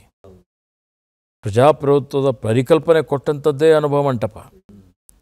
ಅಲ್ಲಿ ವಚನ ಸಾಹಿತ್ಯ ಇವತ್ತೇನಿದೆ, ಸಾವಿರಾರು ವಚನಗಳಿದ್ದಾವೆ. ಇವತ್ತು ಇಡೀ ಜಗತ್ತಿಗೆ ಸಾಮಾಜಿಕ ನ್ಯಾಯ ಕೊಟ್ಟಂಥದ್ದು, ಸರ್ವರಿಗೂ ಸಮಬಾಳು ಸಮಪಾಲು ಅಂತೇಳಿ ಹೇಳಿ ಸಕಲ ಜೀವಾತ್ಮರಿಗೆ ಲೇಸನ್ನೇ ಬಯಸಿದ ಬಸವಾದಿ ಶರಣರು. ಬಸವಣ್ಣನವರಿಗೆ ಬಸವ ತತ್ವ ಯಾವತ್ತಿಗೂ ಪ್ರಸ್ತುತ ಆಗಿದೆ. ಇವತ್ತು ಬರೀ ಒಂದು ಸಮುದಾಯಕ್ಕೆ ಅಂತಲ್ಲ, ಇಡೀ ಇಲ್ಲೇ ಜಗತ್ತಿನಲ್ಲಿರುವಂಥ ಎಲ್ಲ ಜನರಿಗೆ ಇವತ್ತು. ಯಾಕೆಂತ ಹೇಳಿದ್ರೆ ಸ್ವಾತಂತ್ರ್ಯ, ಸಮಾನತೆ, ಕಾಯಕ, ದಾಸೋಹ, ಸಹೋದರತ್ವ, ಸಹಬಾಳ್ವೆಯ ತಳಹದಿಯ ಮೇಲೆ ಸುಂದರವಾದಂಥ ಸಮಾಜ ನಿರ್ಮಾಣ ಮಾಡಬೇಕು ಅನ್ನೋಂಥದ್ದು ಅವರೆಲ್ಲರ ಗುರಿ, ಸಂಕಲ್ಪ. ಎಲ್ಲಿ ಅವರು ಅಸ್ಪೃಶ್ಯತೆ ವಿರುದ್ಧ ಹೋರಾಟ ಮಾಡ್ತಾರೆ, ಸ್ತ್ರೀಯರಿಗೆ ಸಮಾನ ಹಕ್ಕುಗಳನ್ನು ಕೊಡ್ತಾರೆ, ಕಂದಾಚಾರದ ವಿರುದ್ಧ ಹೋರಾಟ ಮಾಡ್ತಾರೆ. ಇವತ್ತು ಈ ರೀತಿಯಲ್ಲಿ ಏನು ಅನ್ಯಾಯದ ವಿರುದ್ಧ, ದೌರ್ಜನ್ಯದ ವಿರುದ್ಧ ಹೋರಾಟ ಮಾಡಿದಂಥದ್ದು, ಅಂದರೆ ವರ್ಗರಹಿತವಾದಂಥದ್ದು, ವರ್ಣರಹಿತವಾದಂಥ ಸಮಾಜ ನಿರ್ಮಾಣ ಆಗಬೇಕು, ಜಾತಿರಹಿತ ಸಮಾಜ ನಿರ್ಮಾಣ ಆಗಬೇಕು ಅಂತ ಹೇಳಿ ಅದರ ಅನುಯಾಯಿ ನಮ್ಮ ತಂದೆಯವರು ಇದ್ದರು, ನಮ್ಮ ಗುರುಗಳಿದ್ದರು, ನಾನು ಇದ್ದೇನೆ. ಅವರಿಂದ ನನಗೆ ಆ ಒಂದು ವಿಚಾರಗಳು, ಆ ಭಾವನೆಗಳು ಬಂದು ಇವತ್ತೇನು ಹಿಂದೆ ಅನುಭವ ಮಂಟಪ ಬಸವ ಕಲ್ಯಾಣದಲ್ಲಿ ಆಗಬೇಕು ಅಂತೇಳಿ ಹೇಳಿ ಭಾಳಷ್ಟು ಜನರ ಏನೋ ಒಂದು ಕನಸಿತ್ತು. ಮತ್ತು ಧಾರವಾಡದ ಮುರುಘಾಮಠರು ಸ್ವಾಮೀಜಿಯವರು ಅವರು ಕಮಲಾಪುರ ಕಲಬುರ್ಗಿಗೆ ಒಂದು ಕಾರ್ಯಕ್ರಮಕ್ಕೆ ಬಂದಂಥ ಸಂದರ್ಭದಲ್ಲಿ ಈ ಅನುಭವ ಮಂಟಪ ನಿರ್ಮಾಣ ಯಾರು ಮಾಡ್ಬೋದು ಅಂತ ಹೇಳಿದರೆ ಅದು ಲಿಂಗೈಕ್ಯ ಚನ್ನಬಸವ ಪಟ್ಟದೇವರೇ ಮಾಡ್ಬೋದು ಅಂತ ಅವ್ರು ಹೆಗಲಿಗೆ ಹಾಕ್ತಾರೆ. ಅವರು 70ರ ದಶಕದಲ್ಲಿ ಪಾದಯಾತ್ರೆ ಮಾಡ್ತಾರೆ ಬಸವ ಜಯಂತಿ ದಿವಸ. ಅಂದರೆ ಭಾಲ್ಕಿಯಲ್ಲೇ ಇರ್ತಾರೆ, ಭಾಲ್ಕಿಯರೆ ಮಠ ಸಂಸ್ಥಾನದ ಪೀಠಾಧಿಪತಿಗಳು. ಅನುಭವ ಮಂಟಪ ಆಗಬೇಕು ಅಂತೇಳಿ ಪಾದಯಾತ್ರೆ ಮಾಡಿ ಹೋಗಿ ಬಸವ ಕಲ್ಯಾಣದಲ್ಲಿ ಹೋಗಿ ಉಪವಾಸ ಕೊಡ್ತಾರೆ. ಇದಕ್ಕೆ ಕಟ್ಟಡ ಕಟ್ಟಲಿಕ್ಕೆ, ನಿರ್ಮಾಣ ಮಾಡಲಿಕ್ಕೆ ಹಣ ಸಂಗ್ರಹಣೆ ಆಗೋವರೆಗೆ ನಾನು ಇವತ್ತು ಊಟ ಮಾಡೋದಿಲ್ಲ ಅಂತ. ನಮ್ಮ ತಂದೆಯವರು, ನಮ್ಮ ಗುರುಗಳು ಉಪವಾಸ ಇದ್ದರೆ ನಾವು ಉಪವಾಸ ಇರ್ಬೇಕಂತ ಇವರು ಉಪವಾಸ ಇರ್ತಾರೆ. ನಮ್ಮ ತಾಯಿಯವರು ಉಪವಾಸ ಸ್ಟಾರ್ಟ್ ಮಾಡ್ತಾರೆ. ನಮ್ಮ ತಂದೆಯವರು ಅವರು ದೊಡ್ಡ ಖ್ಯಾತ ವಕೀಲರು. ಆವಾಗ ವಕೀಲಿ ವೃತ್ತಿ, ಭಾಳ ವ್ಯಾಜ್ಯಗಳಿರ್ತಿದ್ವು, ಜಮೀನ್ದು ಅದು ಇದು, ಎಲ್ಲ ಕಕ್ಷಿದಾರ ಅವ್ರ ಹತ್ರನೇ ಬರೋರು. ಆ ರೀತಿಯಲ್ಲಿ ಅವರು ಗಳಿಸಿದಂಥ ಹಣ ಅಲ್ಲಿ ಕೊಟ್ಟು ಮತ್ತು ಬೇರೆ ಬೇರೆ ಕಡೆ ಹೋಗಿ ಹಣ ಸಂಗ್ರಹಣೆ ಮಾಡಿ ಪೂಜ್ಯರಿಗೆ ಕರ್ಕೊಂಡೋಗಿ ಅನುಭವ ಮಂಟಪ ಪ್ರಾರಂಭ ಮಾಡ್ತಾರೆ. 80ರಲ್ಲಿ ಅದು ಕಂಪ್ಲೀಟ್ ಆಗುವಂಥ, ಪೂರ್ಣಗೊಳ್ಳುವಂಥ ಸಂದರ್ಭದಲ್ಲಿ ರಾತ್ರಿ 10 ಗಂಟೆವರೆಗೆ ನಡೀತದೆ. ಲಿಂಗಾಕಾರದ ಏನೊಂದು ಕಟ್ಟಡ ನಿರ್ಮಾಣ ಮಾಡಬೇಕು, ಅದು ಬರೀ ಮಾಡುವಂಥದ್ದು, ವಿನ್ಯಾಸ ಮಾಡಿದಂಥದ್ದು. ಕೂಲಿ ಆಳುಗಳೆಲ್ಲ ಹೋಗಿದ್ದಾಗ ನಮ್ಮ ತಂದೆಯವರು ಮತ್ತು ಪೂಜ್ಯ ಚನ್ನಬಸವ ಪಟ್ಟದೇವರು ಕಾಂಕ್ರೀಟು, ಸಿಮೆಂಟು, ರೀತಿ ಎಲ್ಲ ಹಾಕಿ ಅವರೇ ಎತ್ತಿ ತಲೆ ಮೇಲೆ ಎತ್ಕೊಂಡು ಹೋಗಿ ಆ ಅನುಭವ ಮಂಟಪ ಕಂಪ್ಲೀಟ್ ಮಾಡ್ತಾರೆ. ಆಮೇಲೆ ಉದ್ಘಾಟನೆ ಆಗ್ತದೆ. ಅದಾದಮೇಲೆ ಪ್ರತಿ ವರ್ಷ ಶರಣಕಮ್ಮಟ ಅಂತ ಕಾರ್ಯಕ್ರಮ, ಅಂದರೆ ಬಸವ ಉತ್ಸವ ಥರ, ಅನುಭವ ಮಂಟಪ ಉತ್ಸವ ಥರ. ಆ ಶರಣಕಮ್ಮಟ ಕಾರ್ಯಕ್ರಮ ಇವತ್ತು ಏನು ಪೂಜಾರು ಮಾಡ್ತಾಯಿದ್ರು, ಅಲ್ಲಿ ದಾಸೋಹ ಆಗಬೇಕು ಅಂತೇಳಿ. ನಾನು ಮತ್ತೆ ಅದನ್ನು ಮುಂದುವರಿಸ್ಕೊಂಡು 10-11 ವರ್ಷ ನಾನು ಅಧ್ಯಕ್ಷನಾಗಿ ಅಲ್ಲಿ ಸ್ಥಳೀಯರಿಗೆಲ್ಲ ಬಸವ ಭಕ್ತರಿಗೆ ತೆಗೆದುಕೊಂಡು ಆ ಕಾರ್ಯಕ್ರಮ ಮಾಡಿ ಅದರ ಮುಖಾಂತರ ಇವತ್ತು ನಾವು ಎಸ್.ಎಂ. ಕೃಷ್ಣ ಅವರ ಸರ್ಕಾರದಲ್ಲಿ ಬಸ್ ಕಲ್ಯಾಣ ಅಭಿವೃದ್ಧಿ ಪ್ರಾಧಿಕಾರ ಆಗ್ತದೆ, ಮಾಡಿಸ್ತೀವಿ. ಅಲ್ಲಿರುವಂಥ ಶರಣರ ಗುಹೆಗಳು, ಸ್ಮಾರಕಗಳು ಅವೆಲ್ಲವನ್ನು ನಾವು ಸಂರಕ್ಷಣೆ ಮಾಡಬೇಕು ಅಂತೇಳಿ ಹೇಳಿ. ಸೊ ಅದಾದ ಮೇಲೆ ಇವತ್ತು ಧರ್ಮಸಿಂಗ್ ಅವರ ಕಾರ್ಯಕಾಲದಲ್ಲಿ ಅದಕ್ಕೆ ಇವತ್ತು ಕಾಯ್ದೆ ಆಗ್ತದೆ ವಿಧಾನಸಭೆಯಲ್ಲಿ. ಅದಾದಮೇಲೆ ಸತತವಾಗಿ ಮುಖ್ಯಮಂತ್ರಿಗಳು ಬರ್ತಾರೆ, ಬಸವೋತ್ಸವ ಯಡಿಯೂರಪ್ಪನವ್ರು ಇರ್ಬೋದು. ಆಮೇಲೆ 2013ರಲ್ಲಿ ಮಾನ್ಯ ಸಿದ್ದರಾಮಯ್ಯನವರು ಮುಖ್ಯಮಂತ್ರಿ ಆಗಿದ್ದಾಗ ನಾನು ಪೌರಾಡಳಿತ ಸಚಿವನಾಗಿದ್ದೆ. ಬಸ್ ಕಲ್ಯಾಣ ಅಭಿವೃದ್ಧಿ ಪ್ರಾಧಿಕಾರದ ಅಧ್ಯಕ್ಷರು ಮುಖ್ಯಮಂತ್ರಿಯವರು ಇರ್ತಾರೆ. ಸನ್ಮಾನ್ಯ ಸಿದ್ದರಾಮಯ್ಯಜಿಯವರು ಬೀದರ್ನ ಬಸ್ ಕಲ್ಯಾಣದಲ್ಲಿ ನಾನು ಮಂತ್ರಿ ಆಗಿದ್ದಾಗ ಈ ನೂತನ ಅನುಭವ ಮಂಟಪ ನಿರ್ಮಾಣ ಆಗಬೇಕು ಅಂತ ನಮ್ಮೆಲ್ಲರ ಬೇಡಿಕೆ ಇತ್ತು, ಒತ್ತಾಯ ಮಾಡಿದ್ವಿ. ಆವಾಗ ನಾನು ಒತ್ತಾಯ ಮಾಡಿದಂಥ ಸಂದರ್ಭದಲ್ಲಿ ಎಲ್ಲ ಶಾಸಕರು ಮಾಡಿದ್ರು, ಅಲ್ಲಿದ್ದಂಥವರು. ಮಾನ್ಯ ಮುಖ್ಯಮಂತ್ರಿಗಳು ಗೋರು ಚನ್ನಬಸಪ್ಪನವರ ಅಧ್ಯಕ್ಷತೆಯಲ್ಲಿ ತಜ್ಞರ ಸಮಿತಿ ರಚನೆ ಮಾಡಿ ಹೊಸ ಅನುಭವ ಮಂಟಪ, ನೂತನ ಅನುಭವ ಮಂಟಪ ಮಾಡೋಣ ಅನ್ನುವಂಥದ್ದು ಘೋಷಣೆ ಮಾಡಿದರು. ಸಮಿತಿ ಆಯಿತು, ಆದರೆ ಅದಕ್ಕೆ ಸದಸ್ಯರಿರಲಿಲ್ಲ. ಗೋರು ಚನ್ನಬಸಪ್ಪನವ್ರನ್ನ ಕೇಳಿದಾಗ ಹೇಳಿದರು, ಸಮಿತಿ ಮೆಂಬರ್ಸ್ ಇಲ್ಲದೆ ನಾನೇನು ಮಾಡಲಿ ಈ ವಯಸ್ಸಿನಲ್ಲಿ ಅಂದರು. ನಾನು ಅವ್ರ ಮನೆಗೆ ಹೋಗಿ ಸಮಿತಿ ಸದಸ್ಯರ ಅವ್ರ ಕಡೆಯಿಂದನೇ ಪಡೆದು, ಸರ್ಕಾರಿ ಆದೇಶ ಪಡೆದು, ಅಭಿವೃದ್ಧಿ ಪ್ರಾಧಿಕಾರದ ಅಸಿಸ್ಟೆಂಟ್ ಕಮಿಷನರ್ಗೆ ಹೇಳಿ ಸಭೆಗಳನ್ನು ಆಯೋಜನೆ ಮಾಡಿಸಿ, ಆಮೇಲೆ ಅವರೆಲ್ಲ ತಜ್ಞರು ಸೇರಿಕೊಂಡು ವಿನ್ಯಾಸ ತಯಾರು ಮಾಡಿದ್ರು 2017ರಲ್ಲಿ. ಮಾಡಿ 2017ರ ಕೊನೆಯಲ್ಲಿ ಇವತ್ತು ಮಾನ್ಯ ಮುಖ್ಯಮಂತ್ರಿಯವರಿಗೆ ಅದು ವರದಿ ಒಪ್ಪಿಸ್ತೀವಿ ನಾವು. ಸಿದ್ದರಾಮಯ್ಯನವರು ಅದನ್ನು ಅಕ್ಸೆಪ್ಟ್ ಮಾಡಿದರು, ಅದನ್ನು ಮಾಡೋಣ ಅಂತ ಹೇಳಿದರು. 2018ರಲ್ಲಿ ಆಯವ್ಯಯದಲ್ಲಿ ಘೋಷಣೆಯನ್ನು ಮಾಡಿದರು, ನಾವು ಅನುಭವ ಮಂಟಪ ಮಾಡ್ತೀವಿ ಹೊಸದು ಅಂತೇಳಿ ಹೇಳಿ. ಇವತ್ತು ಸರ್ಕಾರ ಬದಲಾವಣೆ ಆಯಿತು. ಸರ್ಕಾರ ಬದಲಾವಣೆ ಆಗಿದ್ಮೇಲೆ ಮತ್ತೆ ಸಮ್ಮಿಶ್ರ ಸರ್ಕಾರ ಆಯಿತು. ಆಮೇಲೆ ಯಡಿಯೂರಪ್ಪನವ್ರು ಮುಖ್ಯಮಂತ್ರಿ ಆದರು. ಅವರು ಬಂದ ಮೇಲೆ ನಾವೇನು ವಿನ್ಯಾಸ ಮಾಡಿದ್ದೀವಿ, ನಾವೇನು ಎಲ್ಲ ತಯಾರು ಮಾಡಿದ್ದೀವಿ, ಅದರದ್ದು ಆಧಾರದ ಮೇಲೇ ಅನುದಾನ ಬಿಡುಗಡೆ ಮಾಡಿದರು. ಅನುದಾನ ಬಿಡುಗಡೆ ಮಾಡಿ ಕಟ್ಟಡ ಪ್ರಾರಂಭ ಆಯಿತು. ಈಗಾಗಲೇ ಅವರು 200 ಕೋಟಿ ಕಾಮಗಾರಿ ಆಗಿತ್ತು. ಈಗ ನಾವು ಮತ್ತೆ ಹೊಸ ಸರ್ಕಾರ ಬಂದ ಮೇಲೆ ಈಗಾಗಲೇ 100 ಕೋಟಿ ರೂಪಾಯಿ ನಾನು ಮಾನ್ಯ ಸಿದ್ದರಾಮಯ್ಯಜಿಯವರು ಬಿಡುಗಡೆ ಮಾಡಿದ್ದಾರೆ. ಇನ್ನೂ 50 ಕೋಟಿ ರೂಪಾಯಿ ಮಾರ್ಚ್ ಒಳಗೆ ಬಿಡುಗಡೆ ಮಾಡ್ತಾ ಇದ್ದಾರೆ. ಸೊ ಈ ರೀತಿಯಲ್ಲಿ ಈಗ ಸುಂದರವಾದಂಥ ಭವ್ಯವಾದಂಥ 770 ಅಮರಗಳಂಗಳಂದರೆ 770 ಶರಣರಿದ್ದರು. 770 ಕಂಬಗಳು ಹಾಕಿ ಆ ಶರಣರ ಏನೊಂದು ವಚನ ಸಾಹಿತ್ಯ ಇತ್ತು, ವಚನ ಸಾಹಿತ್ಯ ಕಲ್ಲುಗಳ ಮೇಲೆ ಕೆತ್ತಿ ಇವತ್ತು ಯಾರು ಭಕ್ತರು ಬರ್ತಾರೆ. ನಮ್ಮ ಉದ್ದೇಶ ಬಸವ ಕಲ್ಯಾಣ ಅಂತಾರಾಷ್ಟ್ರೀಯ ಮಟ್ಟದ ಧಾರ್ಮಿಕ ಆಧ್ಯಾತ್ಮಿಕ ಪ್ರವಾಸೋದ್ಯಮದ ತಾಣ ಆಗಬೇಕು. ಅಲ್ಲಿ ಬಂದವರು ಒತ್ತಡದಲ್ಲಿದ್ದಂಥವ್ರಿಗೆ ನೆಮ್ಮದಿ ಬರುವಂಥ ರೀತಿಯಲ್ಲಿ ಅದನ್ನು ನಿರ್ಮಾಣ ಮಾಡಬೇಕು ಅನ್ನೋಂಥದ್ದು ಉದ್ದೇಶ ಇದೆ. ಕಾಮಗಾರಿ ನಡೀತಾ ಇದೆ. ಈ ಡಿಸೆಂಬರ್ ಒಳಗೆ ಅಂದರೆ ಈ ವರ್ಷದ ಒಳಗಾಗಿ, ಮುಂದಿನ ವರ್ಷದ ಒಳಗಾಗಿ ಪೂರ್ಣ ಮಾಡಿ ಲೋಕಾರ್ಪಣೆ ಮಾಡಬೇಕು ಅನ್ನೋಂಥ ಗುರಿ ಇದೆ. ಸೊ ಅದು ನಾವು ಬಸವ ತತ್ವ ಅನುಯಾಯಿಗಳು ಇದ್ದೀವಿ, ಮತ್ತು ಅದನ್ನು ಮಾಡುವಂಥದ್ದು ನಮ್ಮ ಕರ್ತವ್ಯವೂ ಇದೆ. ನಮ್ಮ ಹಿರಿಯರು, ನಮ್ಮ ತಂದೆಯವರ ಕನಸಿತ್ತು, ನಮ್ಮ ಗುರುಗಳ ಕನಸಿತ್ತು, ಪೂರ್ಣ ಮಾಡುವಂಥ ಕೆಲಸ ಮಾಡ್ತೇವೆ ಅನ್ನುವಂಥ ಮಾತನ್ನು ತಮ್ಮ ಮುಖಾಂತರ ನಾನು ಎಲ್ರಿಗೂ ಹೇಳಲಿಕ್ಕೆ ಬಯಸ್ತೇನೆ.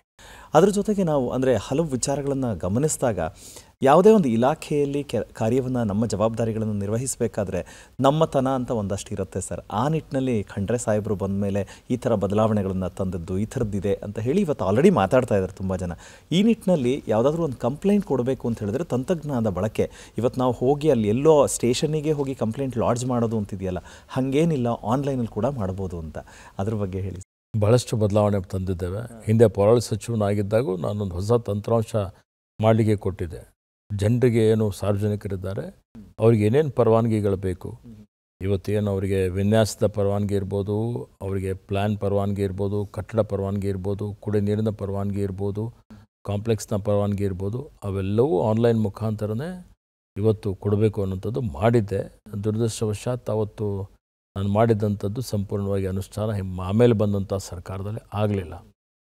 ಭಾಳಷ್ಟು ಆವಾಗೂ ಬದಲಾವಣೆ ಮಾಡಿದ್ದೇವೆ. ಈಗಲೂ ನಾನು ಅರಣ್ಯ ಸಚಿವನಾದಮೇಲೆ ಪಾರದರ್ಶಕತೆ ತರಬೇಕು ಅನ್ನೋಂಥ ನಿಟ್ಟಿನಲ್ಲಿ ಆನ್ಲೈನ್ FIR ಮಾಡಬೇಕು ಅಂತ ನಮ್ಮ ಅಧಿಕಾರಿಗಳಿಗೆ ತಂತ್ರಾಂಶ ಅಭಿವೃದ್ಧಿ ಮಾಡಿ ಅಂತ ಹೇಳಿದ್ದೇವೆ. ಅಭಿವೃದ್ಧಿ ಮಾಡಿದರೂ ಅದನ್ನು ನಾವು ಅನುಷ್ಠಾನ ಮಾಡಿದ್ದೇವೆ. ಪರಿಸರ ಇಲಾಖೆಯಲ್ಲಿ ಇವತ್ತು ಫೇಸ್ಲೆಸ್ ಸಭೆಗಳು ಮಾಡಿ ಏನು ಪರವಾನಗಿ ಇದೆ ಇವತ್ತು ಕಾರ್ಯಾಚರಣೆ ಮಾಡುವಂಥದ್ದು, CF ಇರ್ಬೋದು, CFO ಇರ್ಬೋದು, ಕೈಗಾರಿಕೆಗಳಿಗೆ ಸರಳ ರೀತಿಯಲ್ಲಿ ಹೂಡಿಕೆದಾರರಿಗೆ ಆಕರ್ಷಣೆ ಆಗಬೇಕು, ತೊಂದರೆ ಆಗಬಾರ್ದು, ಮಧ್ಯವರ್ತಿಗಳು ಇರಬಾರ್ದು ಅನ್ನುವಂಥ ರೀತಿಯಲ್ಲಿ ಅದನ್ನು ಈಗಾಗಲೇ ನಾನು ಜಾರಿಗೆ ತಂದಿದ್ದೇನೆ.